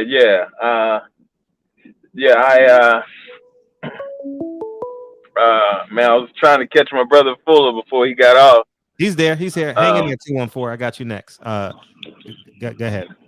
He's here. He's here. Champ, Mike, what's going on, my brother? How you doing, man? Champ, how you doing, sir? I'm good, brother. I'm good. I'm coming in on the tail end, Fred. I don't want to repeat, what everybody else has said, but in a week. It's great to hear from you. I think it was Fuller that just mentioned that. I think that was it Fuller that just said that he came in and he did exactly what he said he was going to do. I feel that he generally came in to help.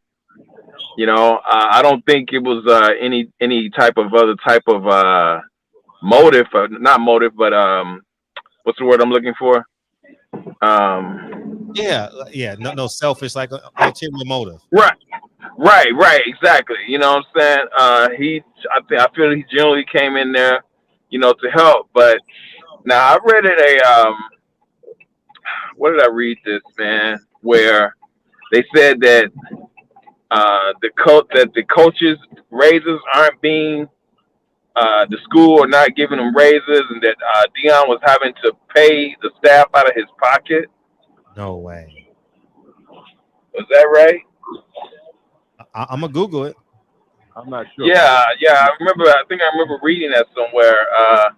I mean, he was dealing with a lot. You know, they had the water issue that was going on. You know, I think something happened concerning his son there. But, you know, even with all that, man, you know, I really feel that, you know, he had the best, you know, intentions, you know, to go to that school and do what he needed to do. The thing is that, you know, Jackson State, they had to know that this day was coming. Right. You know, regardless to, you know, what Deion said he was going to go on there and do, they still had to know that this day was coming. Now, I'm sure that he left a template, you know what I'm saying, of his program that they should follow. Mm-hmm. You know, I don't think that, you know, people because of saying that, you know, he's a sellout and all of that. I don't think that at all. He went in there, he did what he said he was going to do, and Jackson State had to know this time was coming, and it is what it is. This time has come, and he's moving on. But he went in there and did what he said he was going to do. Yeah. Yeah. You know, say it again. No, I'll wait till you're done. Then I'm bringing 214. Yeah. And Fuller is right that about the situation concerning Tank and Floyd.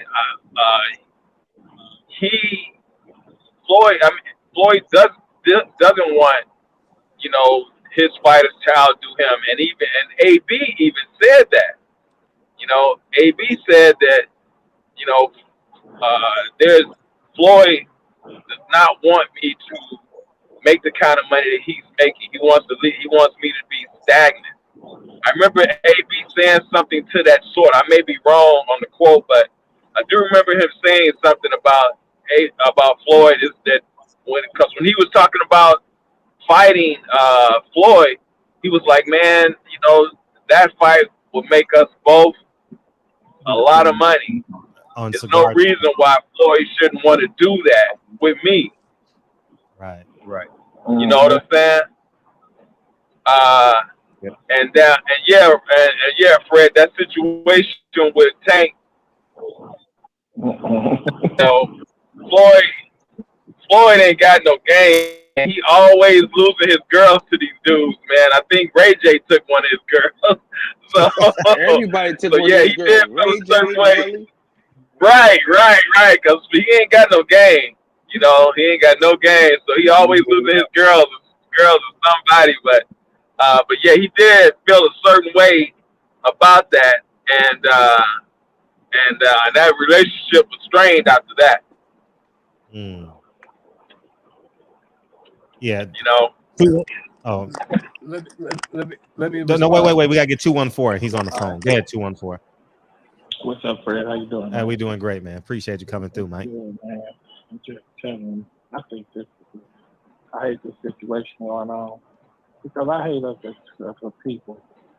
Now, everybody that's complaining, I just want to ask a question, Fred. All the ones that complaining, did they send any money down to Jackson State to help them out? Did they put in just $1? They send this way to say, we just put in $1 because we want him to stay here. We want to keep him here and keep him out here for us. As soon as he went up to Colorado, the first thing he said, the boosters came to him. The boosters came and said, hey, man, whatever you need, man, we're going to do this and we're going to do that for you. The others said they got boosters and people who put money in. We don't even, in the community, we don't even put money back into these same conditions that we claim and that we love so much and that we care about so much. Have any of us just done $1 his way? I'm just saying $1 little. But we could all sit there and complain and say what the man ain't done. He ain't did it. But when the water system, like the young man said, when the water system went down, who was out there with them handing out water out them trucks for Mississippi when it was flooded out there? I seen Deion out there. I didn't see nobody go down there and send water down there and go down there and help him out. This man was giving his wholeness to our community. Soon as he say, and then he let them know, hey man, we got to change it. Even with the TV deals, he was telling them the whole time, hey man, we sending people in to do negotiations for us that don't know how to negotiate. Can we get people to go negotiate the deals that know how to negotiate? He letting them know that, hey, this is what I want from y'all. But they are not answering his text. And when they don't answer, then he make a move. Now everybody got something to say. If they wanted him to stay, then why weren't they doing something to help him stay? Why did they didn't care to send something down there for him to stay? Right. Nobody cared nobody by helping them with the facilities to help them. That's the problem with our community. If we want to say that we want something to change, let's start giving money to it for it to change. Let us come out our pocket and give $10 here, $10 there. I guarantee you the whole thing will change. But we don't want to give, but we want to say something when the time comes when he's on the move. Now everybody got something to say. We all got something to say now. But when he was sitting there telling them, hey man, this is what I need from you guys. This is what I need from y'all. See, and if he let y'all know what he needs, then go make it happen. But I guarantee you one thing, Colorado gonna make it happen. Yeah. Right. No, I they bet you he ain't gonna have a way to get out of Colorado. If they win a Pac-12 championship his first year, I guarantee they're gonna have a new stadium tomorrow. Right after he do it, it's gonna be a whole new stadium, whole new facility. We don't put our money back into our people, man, and we just don't want to never admit that. That's the problem. We don't want to admit. We don't help each other out. We don't. And then when we start helping each other out, this stuff will change. We the one got to make the change by helping. We knew that this man needs facilities and stuff down there. We know it. And nobody said nothing. Now you feeling some type of way. If you felt that way, you just said something down there. Man. That's all I got to say, Fred. God bless y'all, man. Keep up the good work, brother. I appreciate you coming through, man. Definitely appreciate you all the time, dog. Okay. Yeah. Yeah, man. It's just a tragedy, man, that people sit back on their couches. People with jobs. And I'm not mad at people that have jobs, but you calling this man a sellout for elevating when a man said, I just don't know where to go. If he told you what he's going to do and he did it. Deion Sanders donating half his salary to Jackson State football. How come no Jackson State alumni said, no, that's not right, man. That's not right. Deion Sanders shouldn't donate half his salary, man. Man, we alumni got to step up, man. The alumni got to step up, man. We got to make sure that he's taken care of financially. They didn't do that. Yeah, we are so fucked up as a race, man. And this is why I tell y'all think it's just the gangbangers. It's not the gang. It's not just the gangbangers, man. It's the president of this Kentucky HBCU and all these black people in the stands because their kids are playing or they're an alumni or they want to go there or they're part of the community. But I guarantee you, many of those people that were saying, don't you come back no more, got some sense of education beyond high school.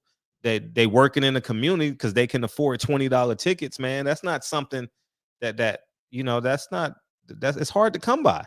You know what I mean? That expository income to pay for parking, to pay for the food, to pay for the ticket, multiple people. So I would lean on that they have some type of, I would say half of them got some type of post-high school degree or some type of trade or something of that magnitude.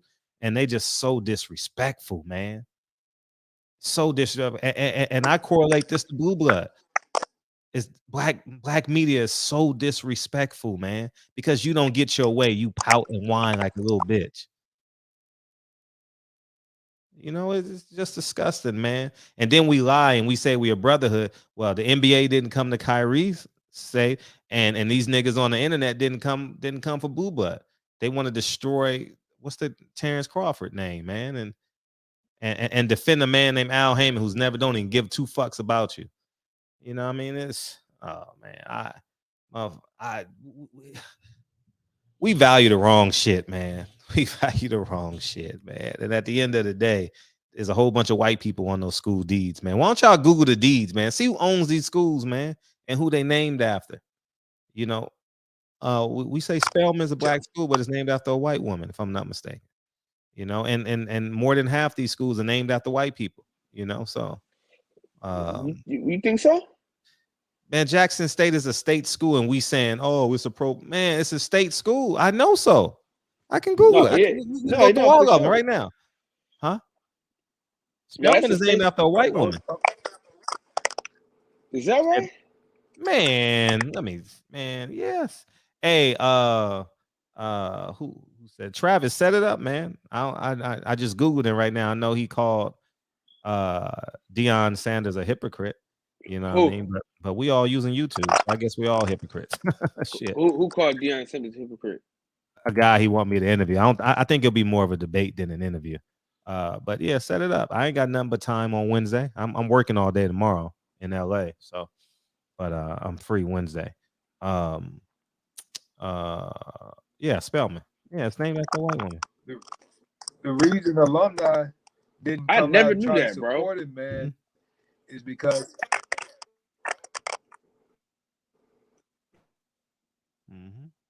how this, man, got the money. You know, they'll use you, man. They'll bleed you till you dry. You know what I'm saying? Right. And they weren't gonna come out and give any money when they feel like Deion has these dollars, he can do it. Yeah. And just so you know, Spelman has a $400 million endowment. Jackson State 60. You're doing something wrong down there, you stupid motherfucker. You're doing something wrong. If it wasn't for Deion, y'all motherfuckers would have to cut y'all enrollment. So I don't see. This is why. How does they have a $400 million enrollment and they only have how many students? 2,400 students. I think it's a private private school. They got a school, $380 million endowment. Man, come on, man. You're doing something wrong. You're doing something wrong. So, it's just insane how they got 5 times what you got. See and if they want Deion to stay, how come Jackson State couldn't borrow money from Spelman from their endowment? See, how come they're not working together? I wonder what Howard's endowment is. Let me pull up who is Spelman College. Fred, name. that ain't That's gonna a work. white woman. That ain't gonna work, man. I'm gonna tell you like my preacher told me, that ain't gonna work.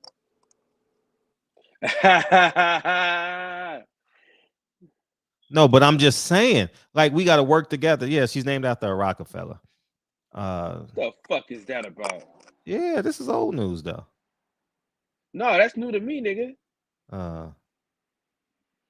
Yeah, and Henry and Morehouse is named after a white man too. Henry Morehouse, if I'm not mistaken. So how the fuck? Here's the woman. Let me see if she's white. Is she white or black? I hope she not. There's no way. It's a Rockefeller. I'm telling you. I'm gonna show you right now.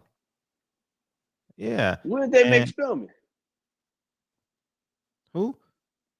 When was Spelman built? Because yeah, named after a white woman. There she is right there. If I'm not mistaken. Laura. Here she is. Laura. A Bollinist. Yeah, she's white. Born African American registered. Well, yeah, she's white. Yeah. Because I did this a long time ago, man. I remember doing research on this shit a long time ago. And she's a Rockefeller. She white. In 1915, there was American abolition philanthropist, teacher, prominent. Yeah, this is her right here. Let's see her early life. Was born in Ohio. Yeah, she's a Puritan. She's white. She's Puritan. Man, they ought to be. Man, these motherfuckers should be shamed, man. That's what I'm saying. Like we're the biggest. And Morehouse, if I'm not mistaken, I think it's Henry Morehouse. Bro, we the biggest hypocrites, man. I mean, this shit's ridiculous. Yeah, Henry Morehouse. Let's see if he was white or black. Yeah, he's white. Yeah, because my neighbor went to Morehouse, and I used to joke with him all the time. I said, man, I'm a Morehouse man. You ain't no Morehouse man. You know Morehouse was white. You know Henry Morehouse was a white man. Yeah. What did he say when he said that? We just laugh. You know, we ain't fighting over no shit like that. I'm just joking with him. No, I'm Yeah. not saying y'all. I'm just saying like, you know. I mean, I just say it as a joke. I'm not saying to have a conversation with him about it. Oh, I'm just joking with him about it, you know, because he always, you know, he's proud to be a Morehouse man, you know. But yeah, Morehouse is named after Henry. Yeah, Henry Morehouse. He's a white man. Yeah, I swear before God, man. You can go through all of them. Half of them are named after white people. No cap. No cap. What's up, Michael? He's back. Yeah, but these are really, those are really schools they started off. Now you got to get out of here, man. You got a bad connect, man. I'm sorry. Come out and come back in. I'm gonna kick you out, Anthony. Go ahead, Doc. I'm pissed off, dude. Yeah, but we talking all this cat. I wonder what Morehouse endowment is. What's Morehouse endowment? Spelman is 377. This whole time, man. This whole time. I'm surprised you didn't know. Google any one of them. Google any one of them. Named after white man. I'm not lying. Yeah, all these schools are named after quote unquote abolitionists. Abolitionists. Yeah. Bethune-Cookman ain't though, right? That's a black guy. Yeah, they got Morehouse has a $282 million endowment. How about they borrow some money off of interest? They don't share money. So you mean to tell me Jackson State can't borrow $10 million from Morehouse, $5 million from Morehouse, and $5 million from Spelman? See, we don't see. I'm just saying. It's. Yeah, I just this is all a fucking hoax, man. Yeah, it is. We've been That's hoodwinked, bamboozled, run amok, led astray. Man, Google all these. Go Google all of them. Wilberforce. Let's see who Wilberforce is named after. That's one of the other more popular ones. I don't know that one, but I'm just gonna go off the Wilberforce University. Well, yeah. I mean, Kyle, you should have known that all these HBCUs are named after white people. These HBCUs were established because blacks couldn't go to these colleges, so they established these HBCUs, but they were named after white people. Yeah, that defeats the purpose. Well, yeah. I mean, hell, the NAACP got white people in. It's like controlled opposition. It is control. They don't even own the schools, man. I wish during COVID I was just having fun, man. Like I'd be online. Just 70% of these colleges, white people own them. These private institutes, white people own them. You gotta look at the league. I'm not lying. I swear before God. This is crazy. Owned by white people. Hey, what's crazy? Fred, what's we'll crazy? Do a show on it. We'll do the major one. Go ahead. Listen, I lived in fucking Charlotte. You went by North Carolina A&T, right? No, I'm talking about Johnson C. Smith. That's in Charlotte. I've been there plenty of times, and I never thought to think like, man, who is this named after? After all these fucking years. Yeah, many of these schools, man. Yeah. Yeah, you got schools named after Confederate generals. Yep. Yeah, it's sobering, isn't it? Isn't it sobering? Yeah, that are in black communities.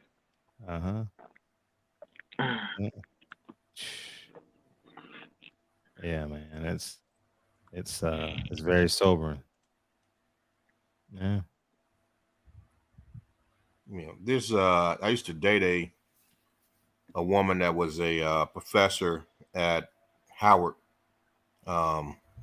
University, the Black Harvard, and the politics.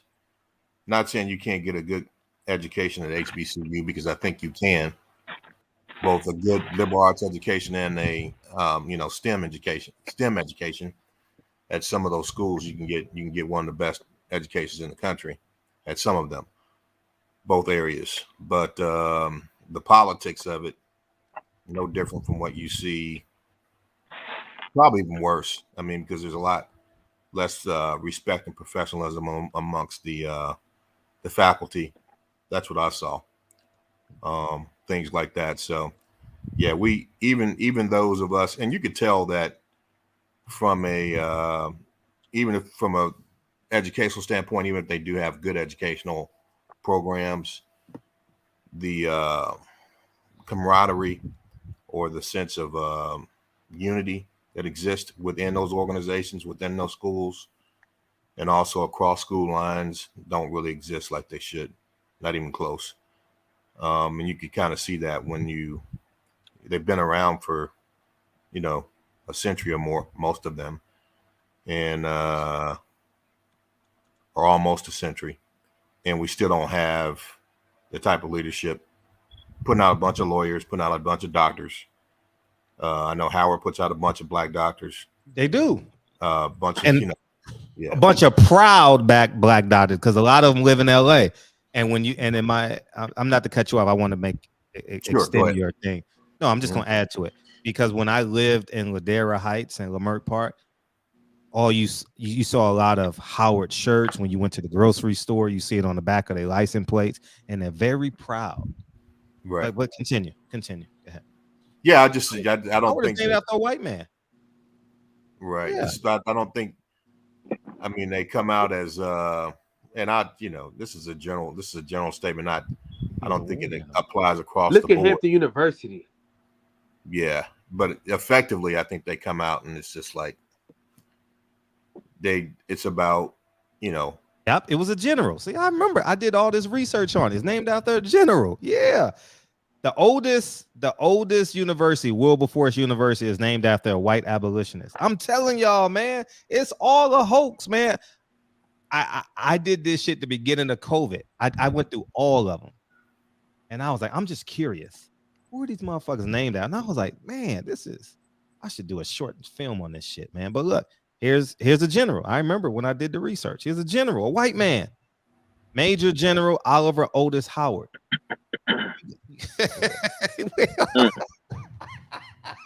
Well, I think it speaks to, the fact that there's really nothing that.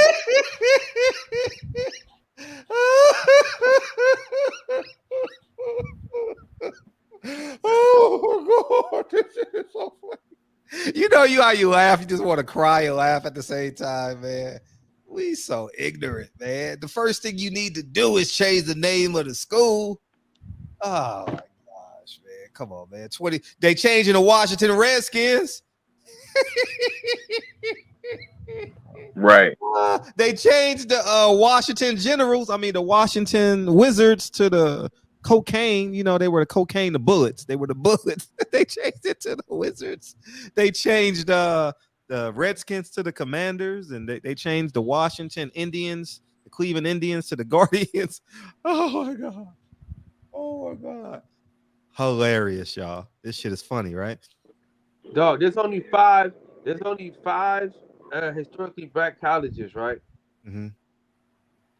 Named after black women. Like But started Cookman, and like named after black women. 5. Yeah. I know one because they just said it in the chat, Bethune-Cookman. Oh man. Hey, and these is like only like HBCU that's like real known is Bethune-Cookman. All the other ones you never even heard of them. Yeah, they 4 campuses. They 4 doors. Damn shame. Ain't that a fucking shame?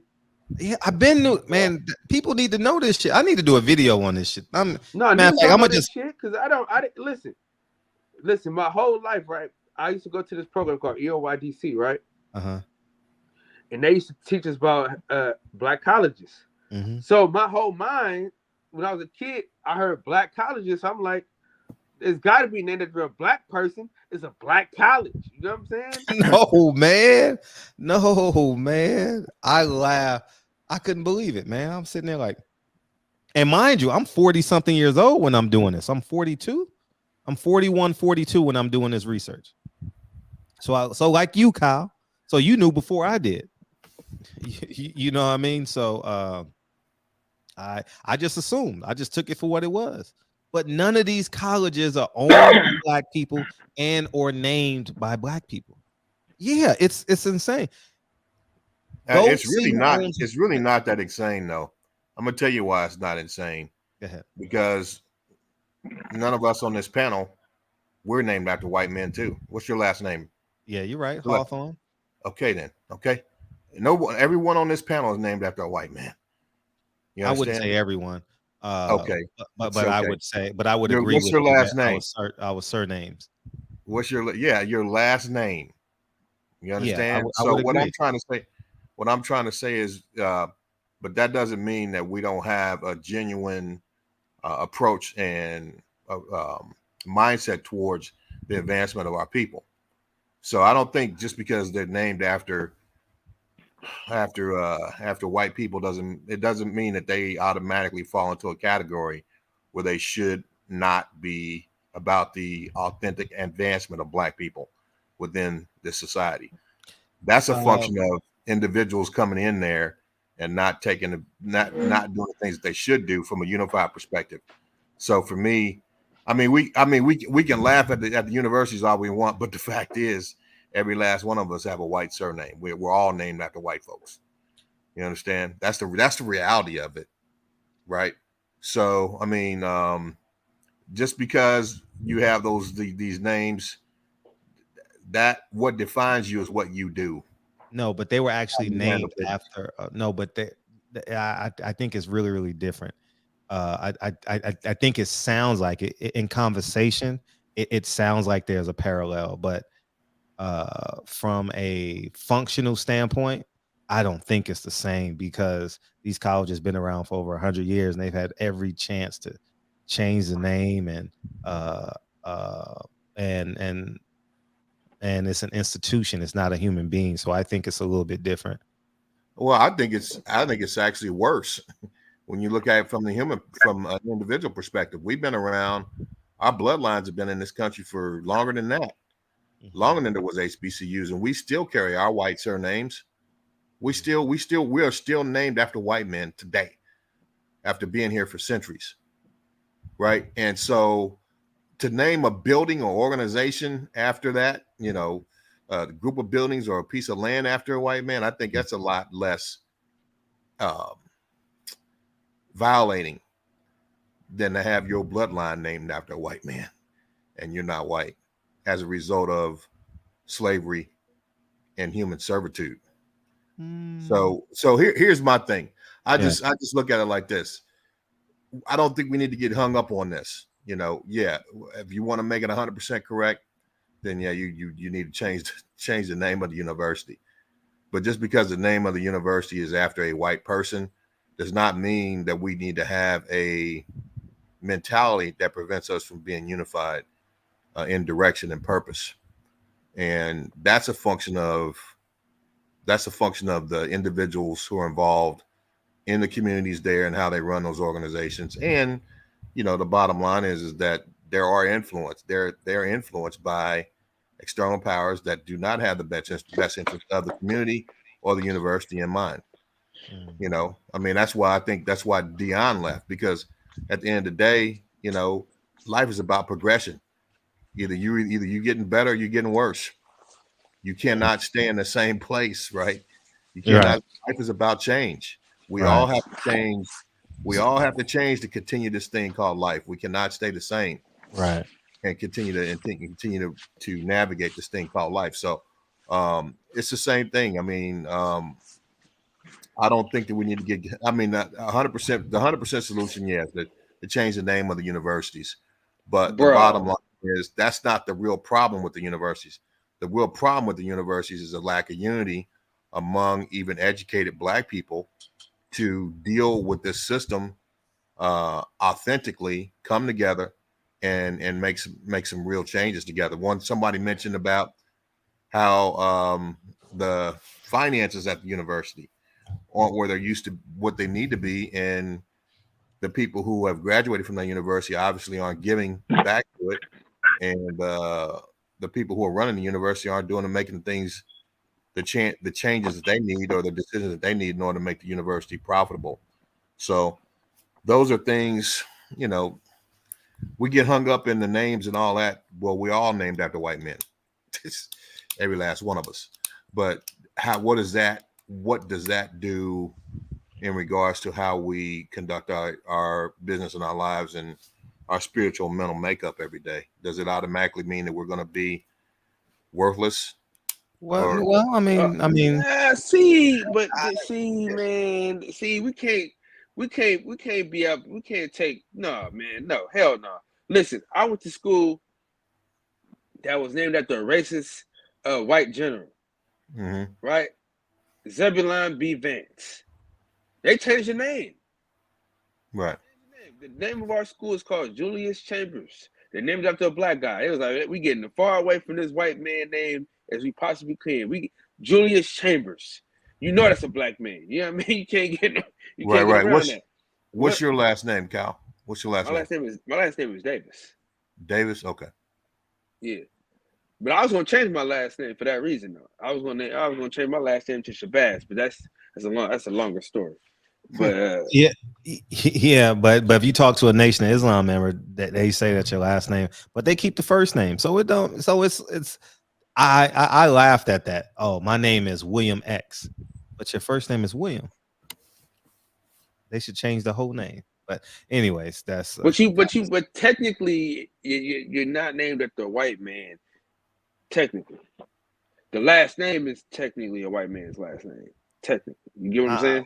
If your first name is not really named. You know what I'm saying? Because I couldn't, because anything. Because like, say, my middle name is Fred. It's because my grandpa. You know what I'm saying? It's not because a white man name was Fred. My grandpa name was Fred. So you know what I'm saying? My name was Kyle, not because a white man name was Kyle. You talking about origins though? Yeah, but I'm saying though, we don't. You know what I mean? My dad got this name from somebody. But anyway, the thing about it is, these schools, Fisk University, is named after a racist white general, man. Yeah, all these schools. I'm telling you, I spent half a day Google. I spent a half a day going through this. Dude, Fred, bruh, this is what I'm saying to you. Since I was 9 years old, I'm probably 10, 11, fourth, fifth grade, however you're in the fourth to fifth grade. You know what I'm saying? Dog, I've been learning about these universities and never thought to think, who this motherfucker named that? I always thought it was named after black people, bro, this whole time. You know what I'm saying? I'm like, and then so let me ask you, guys a question. Yeah. You know what? I see. Okay, I'm sorry. Go ahead, Mike. Well, go ahead, champion. Go ahead, sir. Go ahead. No, I definitely see what you're saying. You know, about us being named after white people because the plantations carried the master's last name. So I get what you're saying on there, but you know, I do understand what Fred is saying about changing the name. It's like, my high school was named after Percy L. Julian, and we all know who Percy L. Julian was. But my grammar school was named after Percy L. Julian was a black doctor. He had a cure for what was it? Polio, I think. Polio or penicillin, one of them. Penicillin, something like that. Yeah, I think it was polio. Yeah, Percy L. Julian. But my elementary school was named after a Confederate general. You know what I'm saying? So I get what you're saying, Fred, about the institutions, changing the names. It's like you don't see any, it's like you don't see any Jewish schools named after Hitler. You know what I'm saying? So I get that. Yeah, I completely agree. I think the 100% solution is to change the names, right? They shouldn't be there. Right. But that's not the real problem. Like, for instance, ask this question here. If we changed all the names, would that change the reality that we saw with Deion Sanders? Would that change the way that other Probably HBCU not. staff It's a great see start that though. A great fucking start though. Yeah, It'd be a great probably start. not. My point is that's not the problem. I mean, it's Right. I mean, it's But it's Doc, something that can make. that's the start of the problem though, because listen, this thing about it, right? Origin. You get what I'm saying? See, like, if people got this whole thing, I'm better than you. Like, dude, I'm telling you, man, these folks at some of these schools, they got this high and mighty, I'm better than you mentality. And if I would have known that these people's name, these schools was named after these white folks, man, I'd have been tearing their ass up. Right. Yeah. So I guess what I'm saying is that, yeah, I mean, if you want to get it to be 100% correct, then yeah, we should change the names of those institutions. However, what was the name of that college in Atlanta that was in Atlanta? It closed now. What was the name of that fucking college? It's closed now? Yeah, I cannot think of it. They had it on Drumline, but I can't think of the name of that damn college. My coach went there, and I cannot think of the name of that joint. So I think what will probably be best is to, I mean, the unity aspect. I don't think the unity of or union in the university is going to change much, or the way people we respond to and treat one another is going to change much by just changing the name of the university. Yeah, it'll be a great move, but you can change the name of it, you know, and just like inner city schools you guys talking about. Did the nature of the school change once you change the name of the school? Did that change? The high school that I go to? Yeah. Hell yeah! These motherfuckers ain't lost a football game in a long time. And then I'm tell you, the basketball team is fucking crazy now. The students are way better now. Like I'm telling you, these are black kids too. I'm telling you, like it's a whole different ball game, bro. It's crazy. Okay, good. Like, so you're saying it changes the mindset, Kyle? Is that what you're saying? Bro, sure. Listen, it changed everything. When they changed it, listen to me, bro. Listen to me. When I went to that school, it was basically made for white people. So the name kind of made sense, right? So basically, the school was made for IBM workers, right? So all the kids went. It was a public school, but all the white kids, all the IBM kids, they all went to this. They all lived in the neighborhood surrounded the school. So it kind of made sense. But then, you know, Charlotte is getting blacker and blacker and blacker, right? So once a lot of the shit started happening, I mean, fuck Xavier B. Vance. Fuck that nigga with his racist ass. We changed the name. And after they changed the name, dude, the school they've been good in sports. They've been good, like, fucking academically. Everything changed, dog. It's crazy. Trust me, because when I went there, it was kind of fun. It was not fucked up, but it was it wasn't like it is right now. All right. I mean, you know, because because listen, when that happens, people feel like they gotta go there now. It's like Julius Chambers, dog. It's like I'm going to the black school. You know what I'm saying? Like I'm going to the black school. You feel what I'm saying? Right.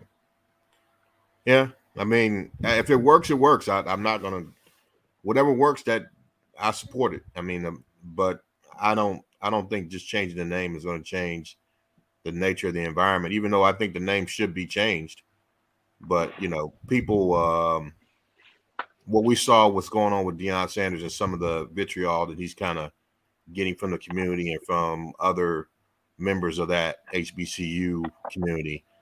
That's something that, you know, that's just a curse that we have as a people, that we don't really support each other like that, you know. And it's my question to them though, Dr. Fuller, what have y'all done? You know what? I was just about to say that. So if I didn't know this. So he's getting vitriol from Jackson State, but they didn't. Why wouldn't they come together with another HBCU to keep them? Mm-hmm. Yeah, because they don't want to change. They don't want to change. They're about status quo. Mm-hmm. They're comfortable. You know what I mean? And that's the difference between That's why he didn't fit in the environment. I mean, Fred said it before. You've been around 100 years. You know, you had a number of, I don't know how long Jackson State's been there, but they've been there for quite a long time. They had quite a few chances, even in the last 3 years, to make some changes that would have enthused Deion made him more enthusiastic about staying there as a coach. But I mean, the bottom line is you can't force people to change. You can come in and be a forcing function for change, but if they don't want to change as an organization, then it's time to move on. I mean, everybody who's like a positive element in your family or in your community, that Black people, when we go back to our communities, they don't accept us, man. It's just they don't. The vast majority of Black people, especially if you come from a disadvantaged, impoverished environment, when you go and do something positive, and you go back to your community, go back to your family, most of them hating on you, bro. Let's just be factual about it. That's not 100% of the time, but that's a lot. That happens a lot. You know what I mean? I mean, just like I said, I saw a dude that had a Southern T-shirt on this weekend, and I tried to strike a conversation up with the guy. He was too busy trying to get in some young woman's pants to even take the time out to say, "Hello, bro. How you doing?" No, your timing was bad. Well, the point is, yeah, man. Hey, Doc. Bottom line, man, this dude was my. He was older than. We got the blue pills in his pocket, man. Ain't no leave that man alone. Listen, this guy was older than me, man. Yeah. This guy was older than me. The point is that look, when it's all said and done, you got that macaroon, man. I still got to get that macaroon. Hey, listen. Gotta get that macaroon, Fred. Hey, listen, when it's all said and done, man, most of the conversation niggas is talking about. If a pretty woman is talking to me, man, I'm out here with Southern. I mean, I'm gonna talk about that shit. The thing was, she wasn't pretty. So here's what I'm getting at. Here's what I'm trying to say is that we got you in a second now. We don't have the unity as people and as men to really even acknowledge each other, to respect each other. You know what I mean? And that's not across the board, but there are a lot of Black dudes out here, man, and Black folks out there just don't respect their own people, bro. They just don't. You know, I mean, and this is what I'm getting at. You know, when it's a curse that we have. I mean, we can't get anywhere with that. I mean, you look at what Deion did to that university, what he did for them, what he did for HBCUs. There's no way in the world that he should be receiving all that hatred, man. Yeah. There's no way. There's no excuse for that. There's no excuse. But the bottom line is that's the nature of the mindsets of a lot of Black folks in this country. I mean, they don't want to see they don't want to change. They don't want to change, and they don't want you to change unless they can get something out of it. If they can use your talent to climb up on your back or benefit from it, then they support you. But if they're not a part of that winning philosophy, then they're against you. They don't want to see you prosper. Right. I mean, I hate to say it, but it happens a lot. It happens a lot, and very few people have learned not to use or struggle with that jealousy. You know, very few people. The bottom line is you got to check yourself, because just like I said before, that jealousy spirit, man, that's the first spirit of murder. That's how Cain murdered Abel. The first murder documented in biblical history was a dude that was jealous of his own brother and killed him. We gotta understand how serious of a problem this is in our community and deal with that.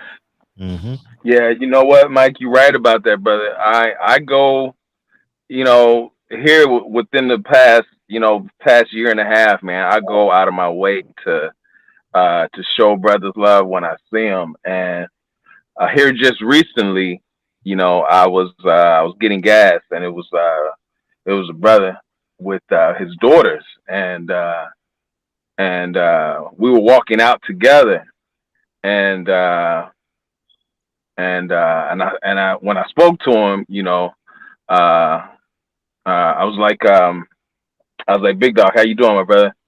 And I opened the door for him, and he was like, "Man, you know, I like your energy, man." I said, "It's all respect and love, brother." And that just, you know, like you were saying, man, we got to learn to do that. Yeah, that's it, man. You know? Yep. Yeah, There you go. yeah, Yep. yeah, yeah. Go ahead, Al. What's up, man? Hey, what's up, everybody, man? Great conversation, man. I've been tuned in for probably about 45 minutes, an hour, man. It's crazy that y'all, you know, that you brought up that point about the black colleges, you know, because I remember when I was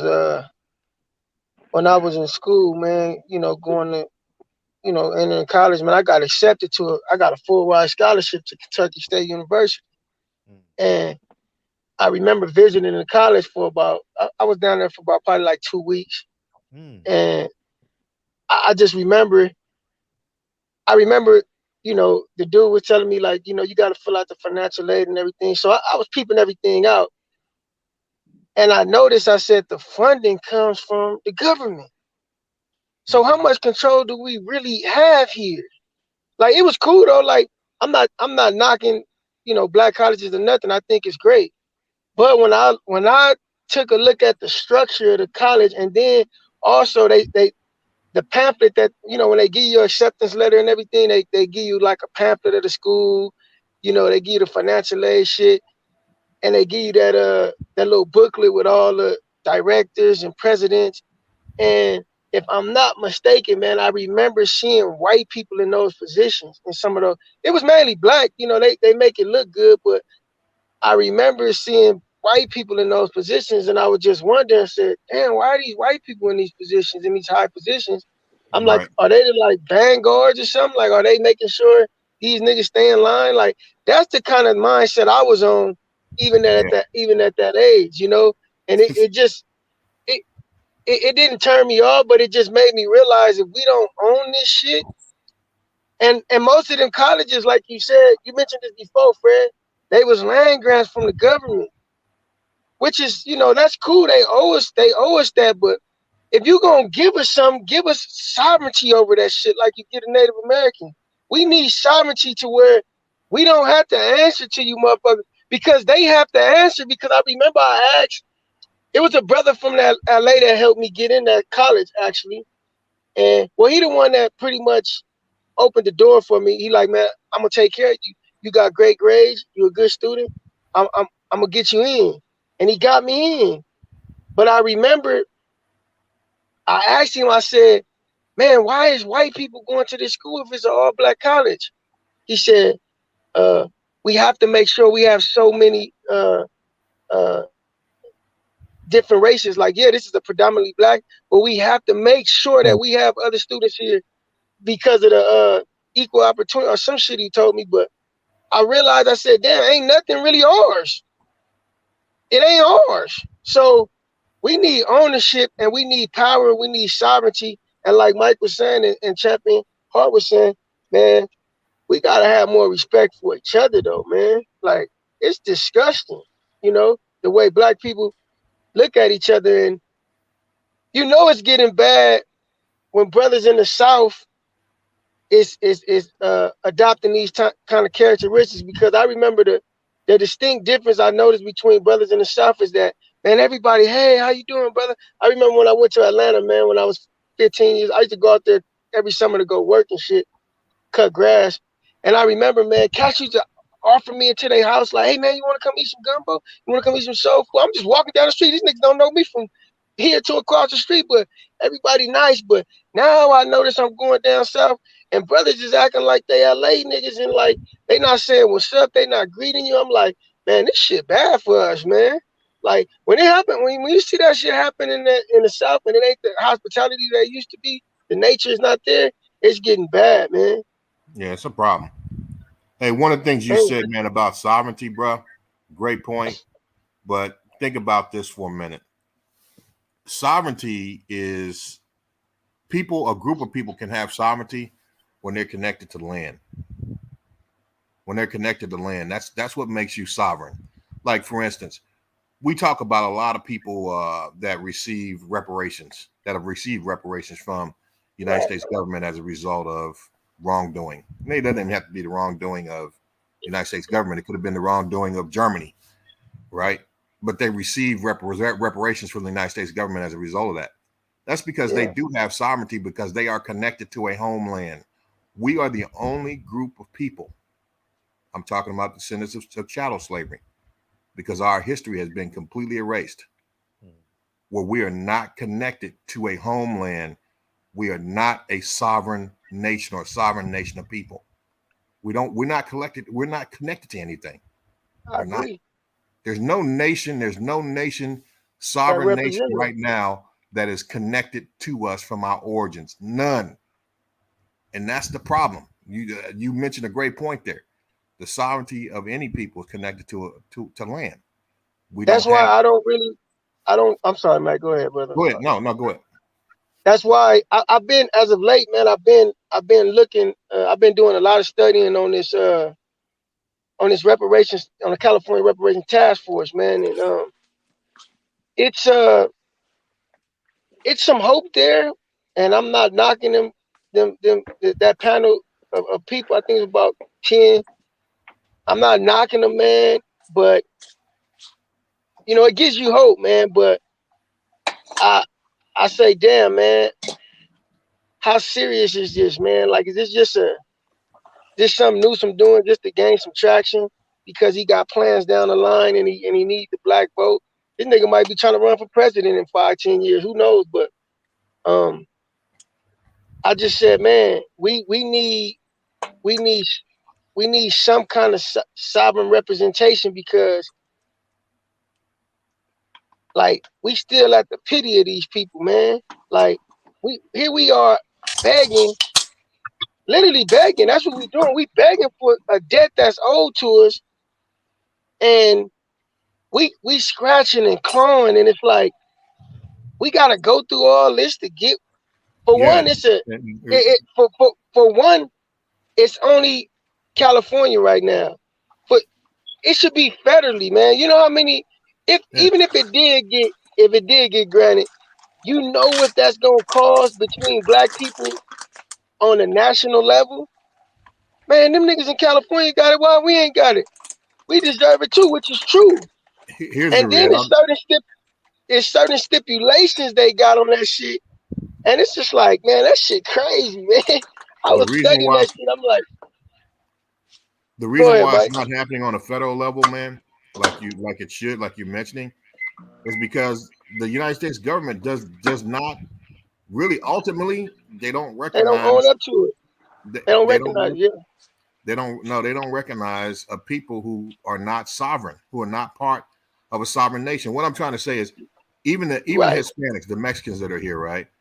If they get mistreated on you can best believe that Mexico was getting ready to deal with that situation with all those people locked up in concentration camps down there on the border. You know what I mean? What I'm trying to say is, they have connection to a piece of land, to a sovereign piece of land, to a sovereign nation. We're the only group of people in this country. We have no connection to any sovereign piece of land or any sovereign nation. We don't have that connection. Now, does it mean it doesn't exist? No, it just means that we don't know it. We don't know what it is. So we can't make reference to it. You understand? So until we figure that out, until we actually figure out who we are as a people, I mean, in regards to our sovereignty, right? But the fact is, when we figure that out, the whole thing goes down the toilet. The whole thing goes down the toilet when we actually figure out, and it becomes obvious to everyone who we are as a people.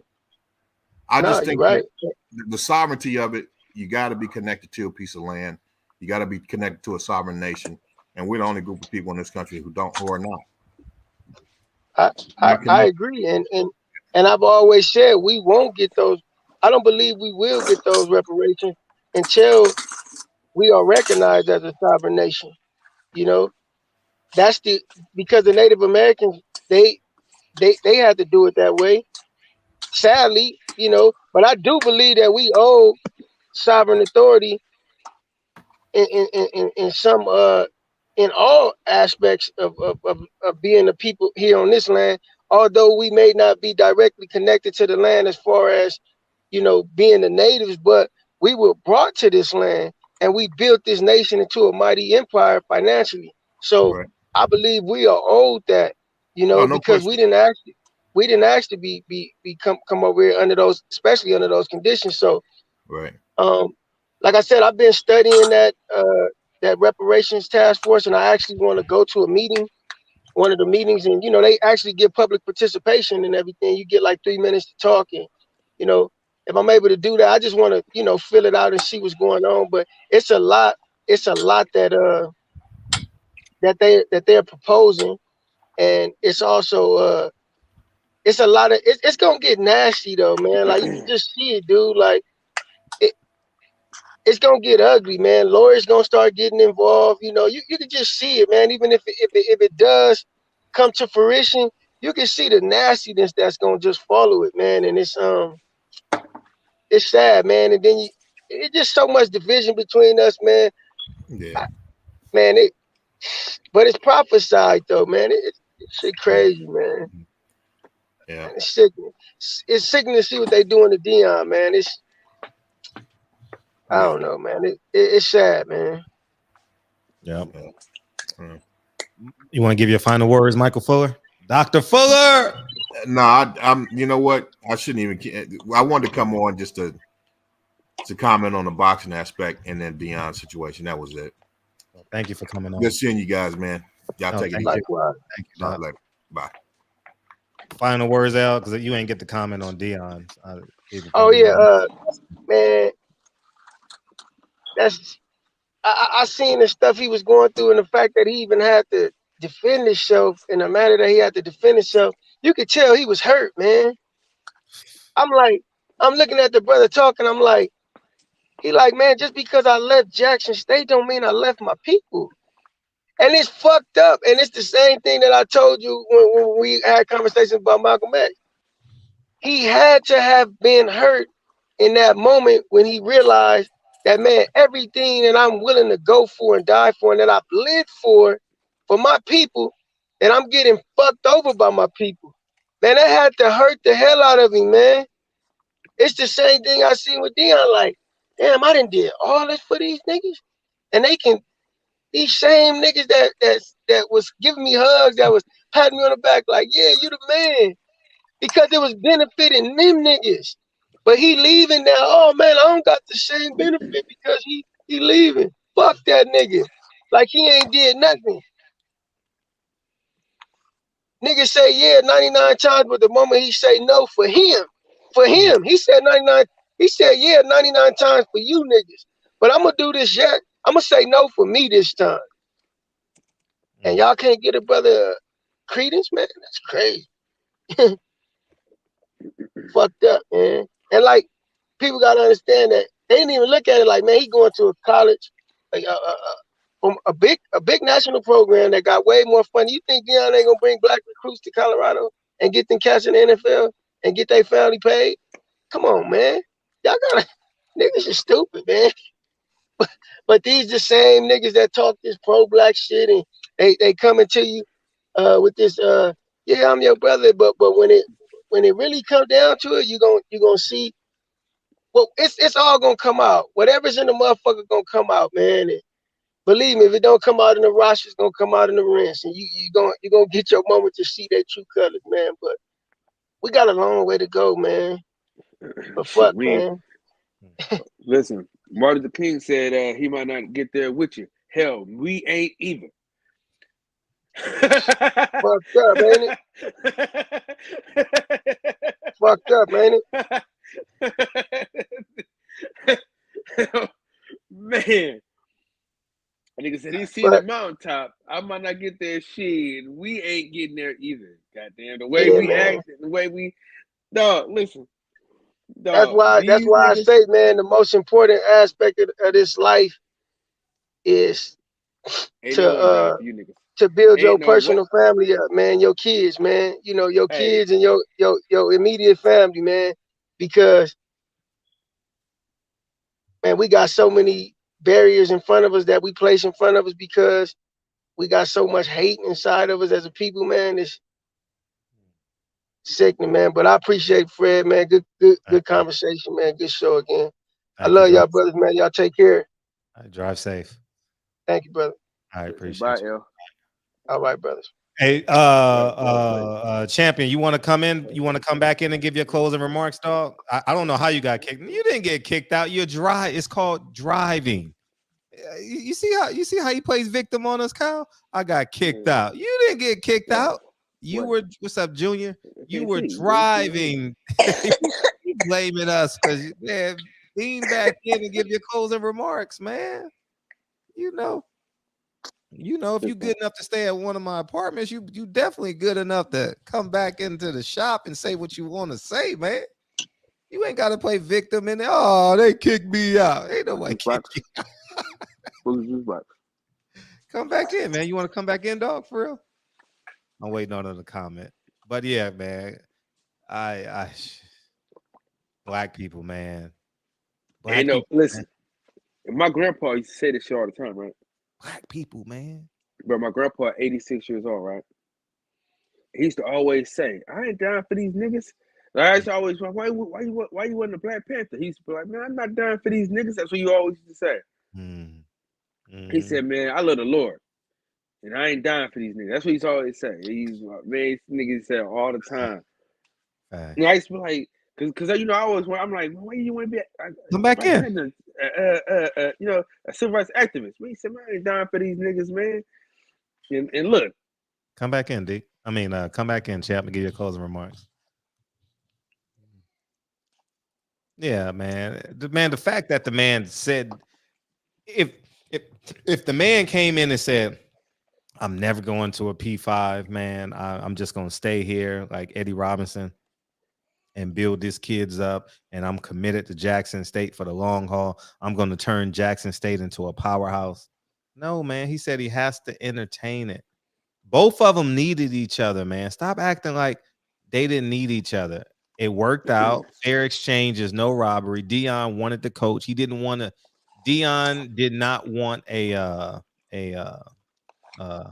assistant coaching job. You know what I mean? He wanted the head coach, man. And fair exchange is no robbery, man. And go ahead, champ. Go ahead, champ. Hello? Yeah, we here. Yeah, you want to give your closing remarks? Okay, you welcome to go upstairs. It's cold down here. Champ?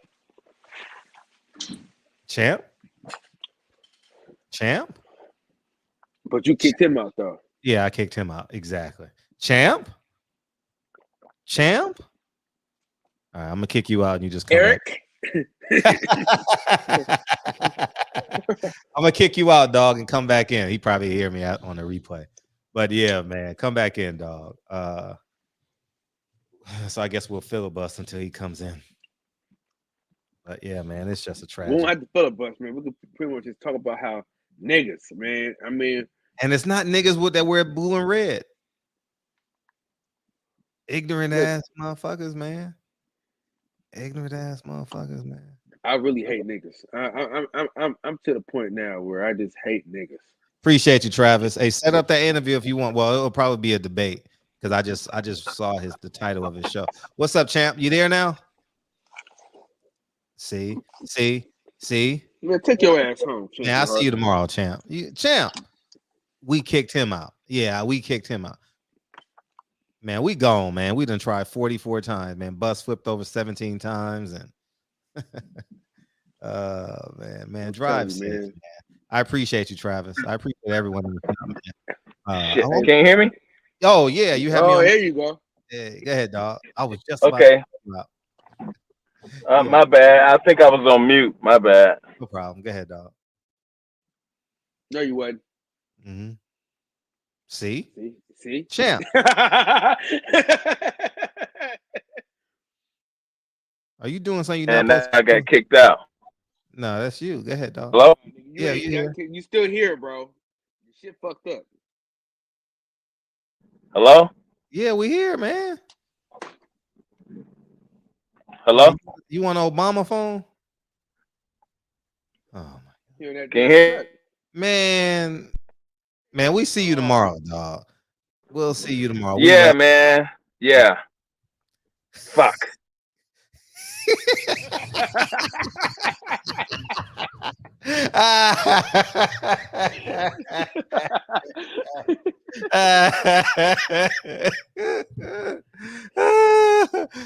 got the phone upside down. That's funny. That's funny, Bobby Digital. Welcome to the show, man. Thank you for joining us on a late night, man. I know you're new. You new in the comment section. I'm not sure if you're new to the show, but yeah, man. It's he had the phone upside down. That's funny because I've done that a few times, man. When I was a kid, man, I remember that, man. The phone upside down, dog. Oh man, what's up, Kyle? Man, you ready to get out of? You got a show in an hour, 30 minutes. Yeah, but I gotta stop by the job and shit. Holler at my homeboy for his birthday, and then come right back home. Oh yeah, and DJ, I want to give DJ full credit. DJ was right about Jalen Hurts. Jalen Hurts is the man. And the Philadelphia Eagles are the man. Deion Sanders is the man. Hey, hold on, man. Fuck all that, man. Go blue. Fuck is you talking about, Fred? Yeah, we got 2 weeks for that though. We got 3. Nah, man. We listen. 21 days, something like that. Listen, we smacked around fucking Ohio State. Oh, we gonna smack Kansas State. Don't gonna beat them up. Hey, HBCU ain't got a fucking chance. Hey, but I'll tell you one thing. The 49ers before that injury was Super Bowl potential, dog. They had a perfect team. They had the perfect team, dog. The perfect. That's like they had a team like the New York Giants, man. You know, I mean, great defense at every level. Special teams, got the running back, got the quarterback, don't make mistakes, and they got the all-purpose player. But I'll tell you this though, Fred. We played a great defense, and he played well. Oh, who's the quarterback now? Fuck, I forgot his name, man. But he was a rookie. He was the last pick of the draft. Bro. Last pick of the draft. I saw that. Mr. Irrelevant. That's his name. So was Tom Brady. He wasn't the last pick in the draft though. But I get what your point. Yeah. He definitely. What he like the last quarterback taken though? I don't know. But you know who's in the draft this year? Adam Plant Jr., which is Adam Plant's. He used to be the bodyguard for Mayweather Promotions. For Floyd Mayweather. His son should get drafted this year. He's a good follow, man. He's very forward in his fatherhood. Very forward. I knew he was going to that. I love it, man. I love it, man. I knew he was going to the NFL. I told y'all he was gonna be the best dude, man. And it looks like he's going to the NFL. He's gonna get drafted on the second day, projected, you know. So or the 3rd to the 5th round, whatever day that do, because I know they do different days now. But I'm really happy for the family, man. They built their business. They have a son going to the NFL. They have daughters who are artistic, ART-tistic, so not autistic. And they're an exciting family, man. Their family's on the rise, man. They invested in their kids and they got the results. Similar to you, man. They got 3, you have 4. You know, they fully invested into their kids, man, and it's showing. It really shows, man. They do everything together. You always see a family picture when you see because he posts like 10 times a day. I don't catch all of it, but it's just beautiful to see. I love his arrogance. I love his confidence, and I love his love for his family. Adam Plant. Y'all should go follow Adam Plant. Adam Plant. He's a good follow. Fatherhood 100%. Go ahead, Kyle. Yeah, no, I'm just, man, I'm happy for another day to enjoy this good old fashioned podcast, man. Listen, I'm not gonna lie, dude. Working nights and being with the kids all fucking morning is phenomenal. And what's crazy is, I'm not gonna lie, bro. For the first time in my life, like hard work has paid off. Like working at the club, like really doing my job to like, you know what I mean? Like doing my shit, making sure that I'm on point, Cause listen, they don't even offer niggas 32 hours, right? They want to offer me 32 though. Like So, full part-time. yeah, so that way I don't gotta go back to Kaiser, right? Mm-hmm. Right? You know what I mean? Because it's like I can be with my kids all morning. I can watch them go to sleep, the whole shit, and I still make enough money to pay my fucking rent. You know what I'm saying? So that's kind of where I am right now. Is like do the YouTube shit, keep grinding with the YouTube shit, and then work. It's on the table. Me and the wife got to talk about it, but or do part-time at the hospital and build a nest egg. You know what I mean? You know, I don't know. You got options. You do what you do. I'm just saying you could build that nest egg, you know, yeah. and I'm just saying, like, great savings. because man, Fred, I'm telling you, bro. Oh, I love I it. mean, I love it, man. Dude, this It's shit the is best ever. just I'm taking fucking Lincoln to school in amazing. the morning, and that Yeah. that 15-minute conversation we have is the best, man. Like today. Hey, Lincoln is more honest than me, dog. I didn't know. So Lincoln, so that's funny. More money, more problems. Lincoln, so we went to go see my college friend's game today, right? And he says, Kamari, I watched the whole game and you didn't score a point. Everyone just bust out laughing. And I didn't stop him from being him because I never want to impede on who he is. But I'm like, I didn't know we were that honest in my house. Because he's talking, I'm like, you don't, in my mind, I'm like, oh, but we're family though. So it's not like Lincoln is talking to a complete stranger, but it was like an aha moment. You know, I'll tell you another story too. Let me, because Dre and I got the same car, but different color, right?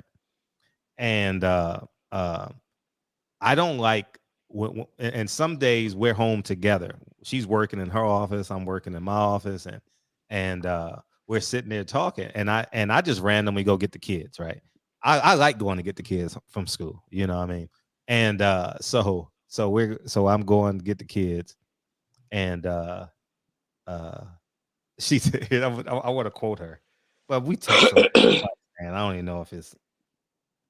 Let's see, man. We done text so much. I can't even begin because we talk all. Oh yeah, here it is right here. So she got mad at me, right? She got mad at me because I went and got the kids and I didn't change the seats out. I just went and picked them up and just put them in the back seat of the car without the car seats. And Dre only how Dre gets my attention is she talks in my voice, right? So she sends me a text because I didn't get the car seats, right? She sent me a text, holding you accountable. And that was all I needed. So now I gotta get the car seats. It's funny to me because that's how I talk to everybody in the house. Like I'm like a tyrant. Yes or no? Yes. I don't want to hear I don't know. It's either yes or no. No, we ain't got time. We ain't got time. We got to make a decision. Because if I say move, you got to move. You know what I mean? I say, because I tell everybody, if I tell you to do something, you can't question it because it's important. You understand what I'm saying? Like, if I say go to your grandma's house, I need you to go to your grandma. Don't ask me why. Go. You know, and it never happens, but I'm just saying, like, so we have that like subconscious agreement, and then she used my words against me. The shit was funny. I was sitting on the couch, busting up laughing because she texted to me. She was in the house and she texted to me. I was like, okay, you're right, holding me accountable. So now I got it's the worst thing. Yeah, man. Go. Next time, don't just throw shit in niggas' cars, man. Get your shit together, Fred. Yeah. No, I'm the kids. I just because Lincoln, I mean, they changed the laws. Like he's big enough to sit in the back seat now. You know what I mean? So I just throw him in the back seat sometime. I'm like, let's go. You know, because I park in the front, Dre parks in the back, and that's like a half a mile walk. You get what I'm saying? I'm not being funny. It's not a half a mile, but it's like a quarter mile walk for real. And so I got to go all the way back over there, take the car seat. And I said, nah, I ain't doing all that shit, man. You know what I mean? So I just said, let's go, Lincoln. It's funny because y'all got y'all little idioms. Y'all got y'all little idioms in your house too, so you understand what I'm talking about. Whatever you and your wife, your girlfriend go through, so y'all know exactly what I'm talking about. So, yeah, man. So, but that's Bro, it. you know what made me so mad today, bro? When my wife, when she says my guy, that gets on my fucking nerves. She said that to you, my guy. Like, cause I forgot what I did something. Dre don't talk. She's like a woman of few words. So she a medical person and shit, Yeah, right? yeah. She's So doing great. I'm like, and congratulations to her. She graduated. She's doing well, full-time gig, and that's got the very job at commendable. Kaiser. I'm listen. Well, when she gets to that nurse, I'm quitting everything. Fuck YouTube. Fuck. Yeah. I understand. Yeah. Dre works. Dre has a team of nurses. I know they make great money.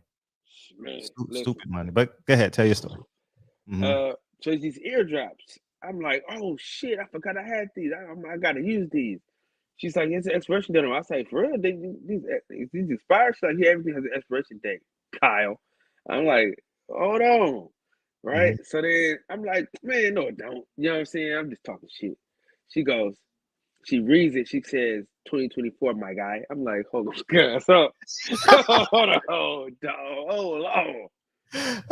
God. And Okay. she doing that my guy shit sometimes. I'm like, hold on, bro. Like, it's damn near like calling you like a bitch for real. That's what it feels like sometimes. Oh, really? When she says my God. Oh, yeah. Yeah, because she Dre said don't like talk. she Fred on said the like couch tonight. because the way she said is like a nigga would just, it's like a nigga like because you like because I'll be saying certain things like my boy. You know what I'm saying? Yeah, I know you. Yeah, that is your tone. Yeah. Yeah. And yeah, that's funny. Yeah. So like today, I give you another example. Like today, I'm excited because I see Lincoln's progress. Right. Y'all may not see it, but I'm chronicling his basketball ascension. Wherever he goes with wherever he goes with it, you know. And so I went in and I said, the kid went behind the back, but he went between the legs behind the back. And he did it smooth once or twice, right? And I said, Dre. I call her Dre. Dre. And she just kept walking. She says, I know. Like, she's so unflappable. I'm unflappable too.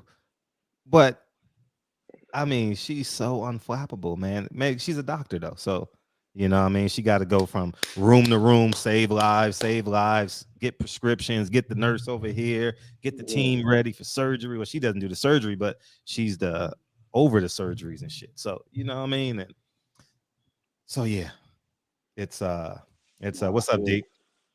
And but yeah, man, I know y'all got y'all little idioms in your house. Yeah, man, that my guy loved shit. ones. That's my guy shit though, bro.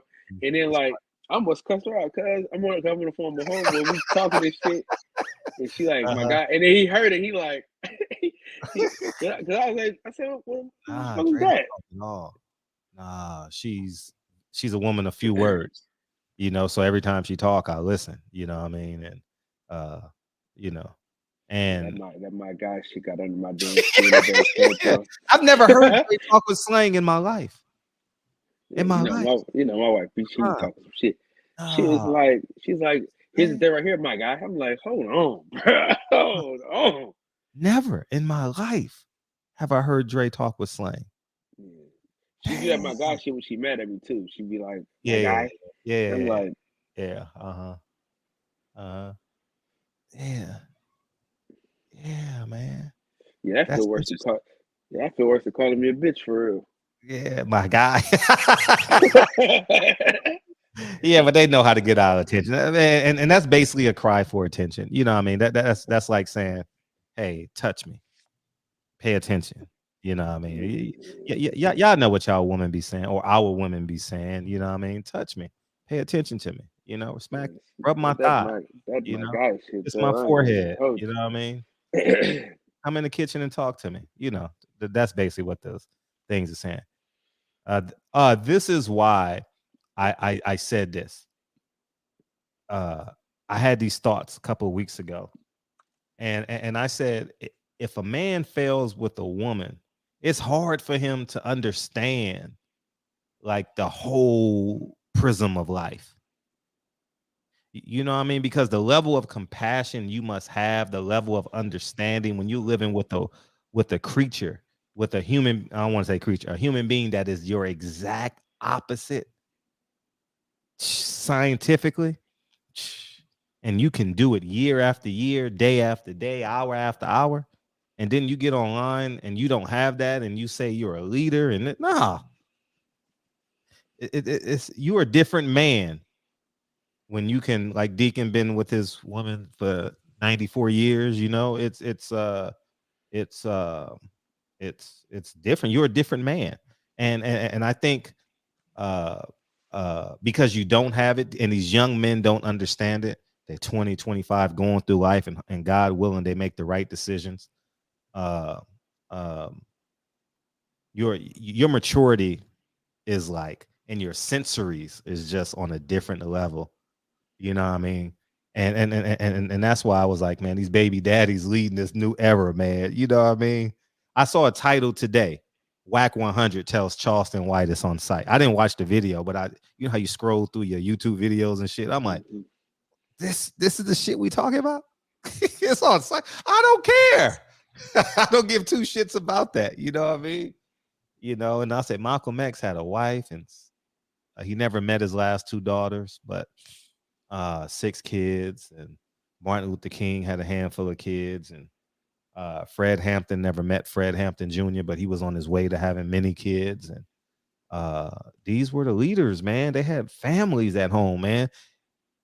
You're a different man when you're leading a family, and people don't understand it. People don't take it for granted, but you are an elevated man if you can take care of a family.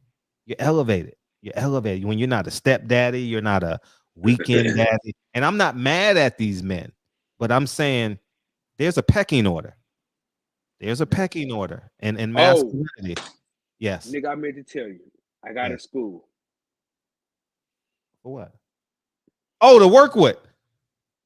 Yes, sir. Congratulations. So, yeah, so I'm gonna need you to bring your funky ass to the Bay Area and talk to these kids about real estate. Because what I want to do is I'm gonna go in there like the Trojan horse, right?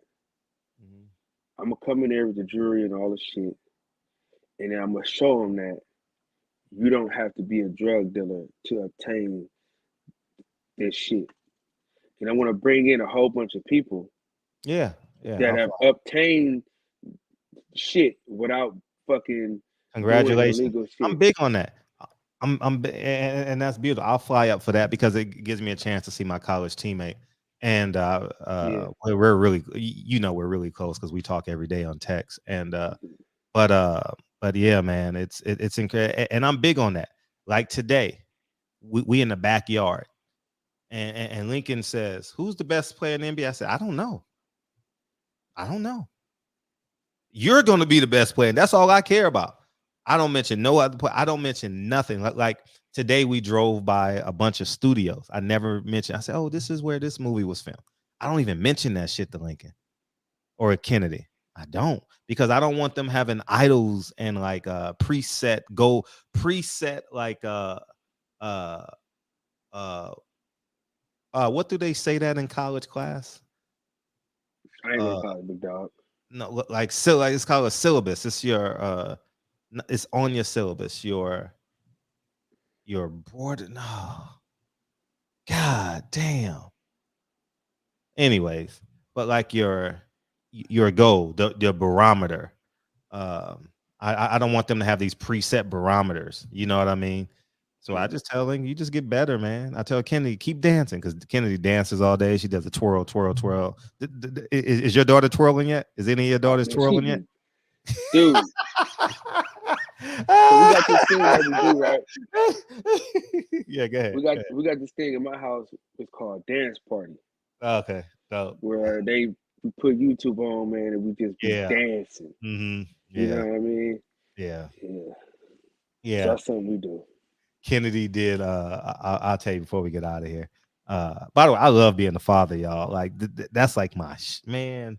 That's like my creme de la creme now. Being a father, dog. Like that's my whole life, and I love it. Like I'll be lost during the day. Like, is it 2:30 yet? 2:15 to pick the kids up. But anyway, not lost per se. But Kennedy called me. I was upstairs. I had just got to finish running this morning, and Kennedy was sick today, so she stayed home. And she says, Daddy, I got a trick. I got a magic trick. Come downstairs. So I run downstairs to the weight room, and she's on the pull-up bar. The back of the pull-up bar, you know, the pull-up and the dip bar, you know, that old school thing we got. We got one of them, right? And so the back of it is a foot from the wall because they got that big base, you know, with you know what I'm talking about, Kyle? Okay. Yeah, like, yeah, fuck it. Anyway, so anyways, it's another bar that you can step up on, right? Because it's like the base. It's like and so that faces the wall. So what she did was she put one hand on the wall and one leg on the wall because she's going to a dance class, right? She goes to dance studios, right, on Thursdays and Saturdays. And so she does that. He says, look at my trick. In my mind, I'm like, outwardly, I'm like, wow.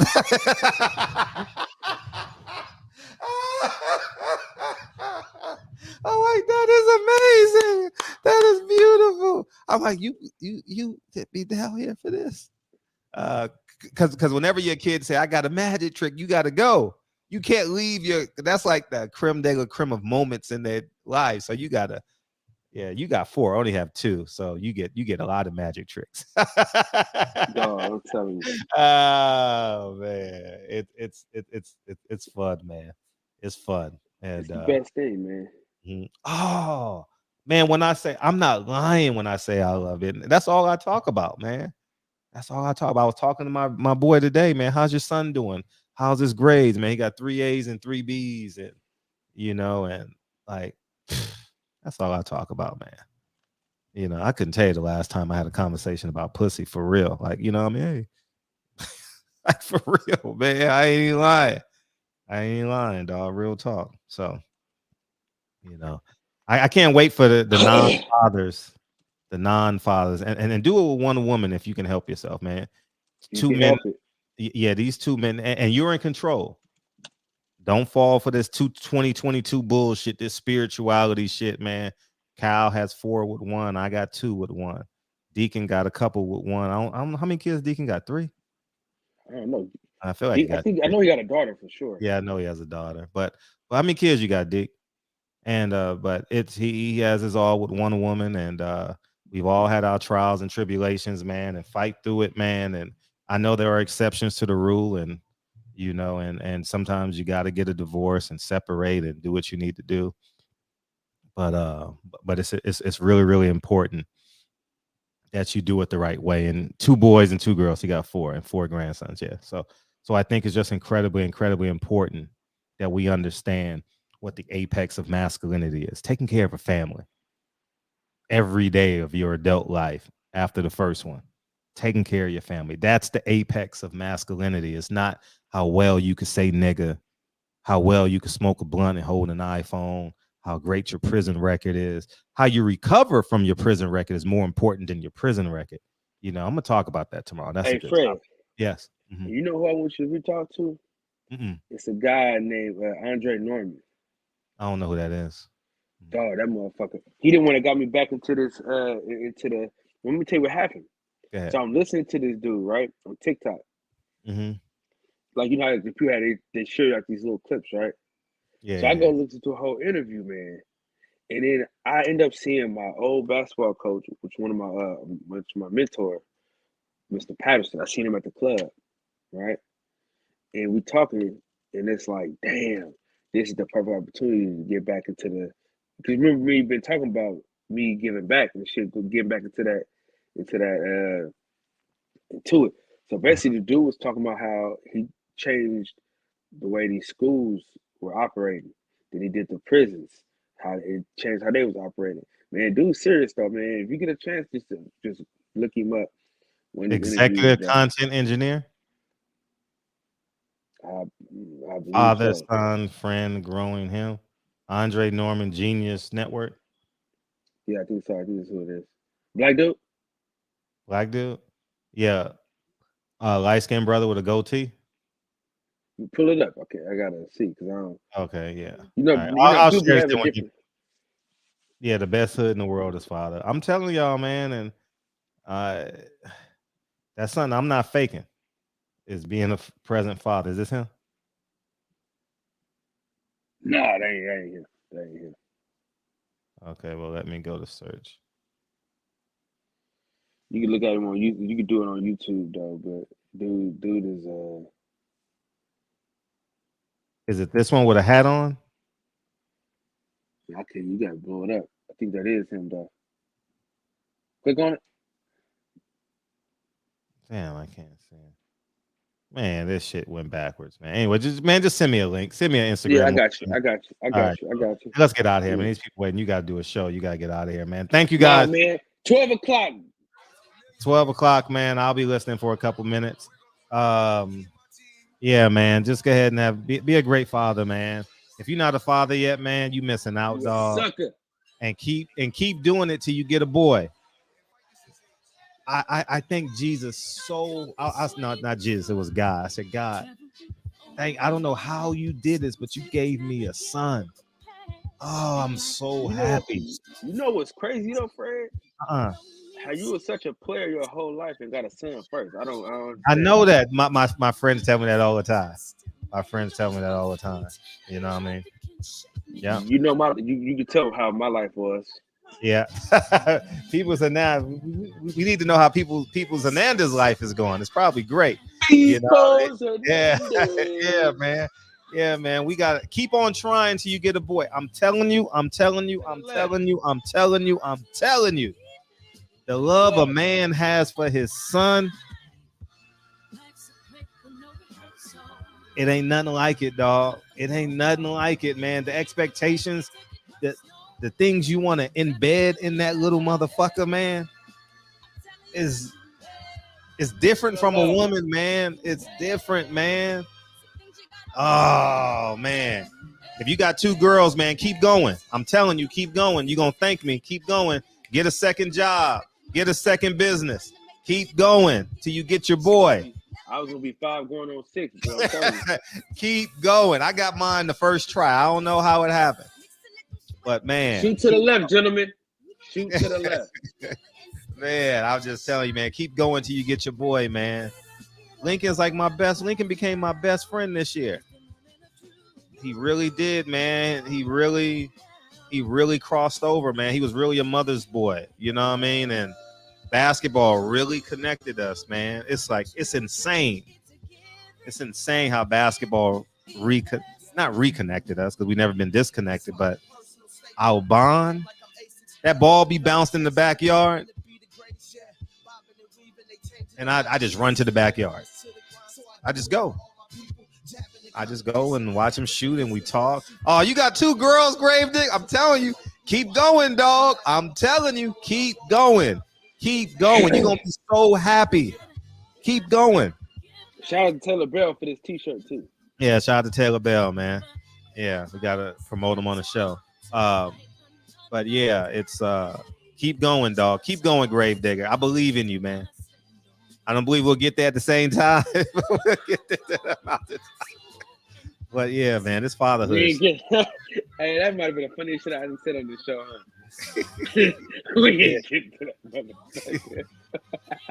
Hey, what did you say? It was funny though. What did you say? No, I said Martin Luther King ain't get there, we ain't either. Oh yeah. Shit, Martin Luther King was in the base fucking. That's what he was doing. Motherfucker was killing them hoes. Hey, Jesse Jackson is. I think. Oh, y'all gonna be mad at me for that. Hey, I should have said it, man. I should have said it. You shouldn't have said that. Hey, Jesse Jackson. I think he said Malcolm MLK up though, man. Him and Al Sharpton, man. They were informants, man. Man, Al Sharpton is a real informant, dog. Rat. Yeah, man. So he can only do so much. He can't lead black people as an informant. You can't be a leader. You get what I'm saying? You can't. It's impossible. You are right. You are right. Yeah. Facts, man. But man, shout out to all our ancestors, man. They did a great job, man. Love y'all, man. I'm ending this show, man. I'm gone. Peace.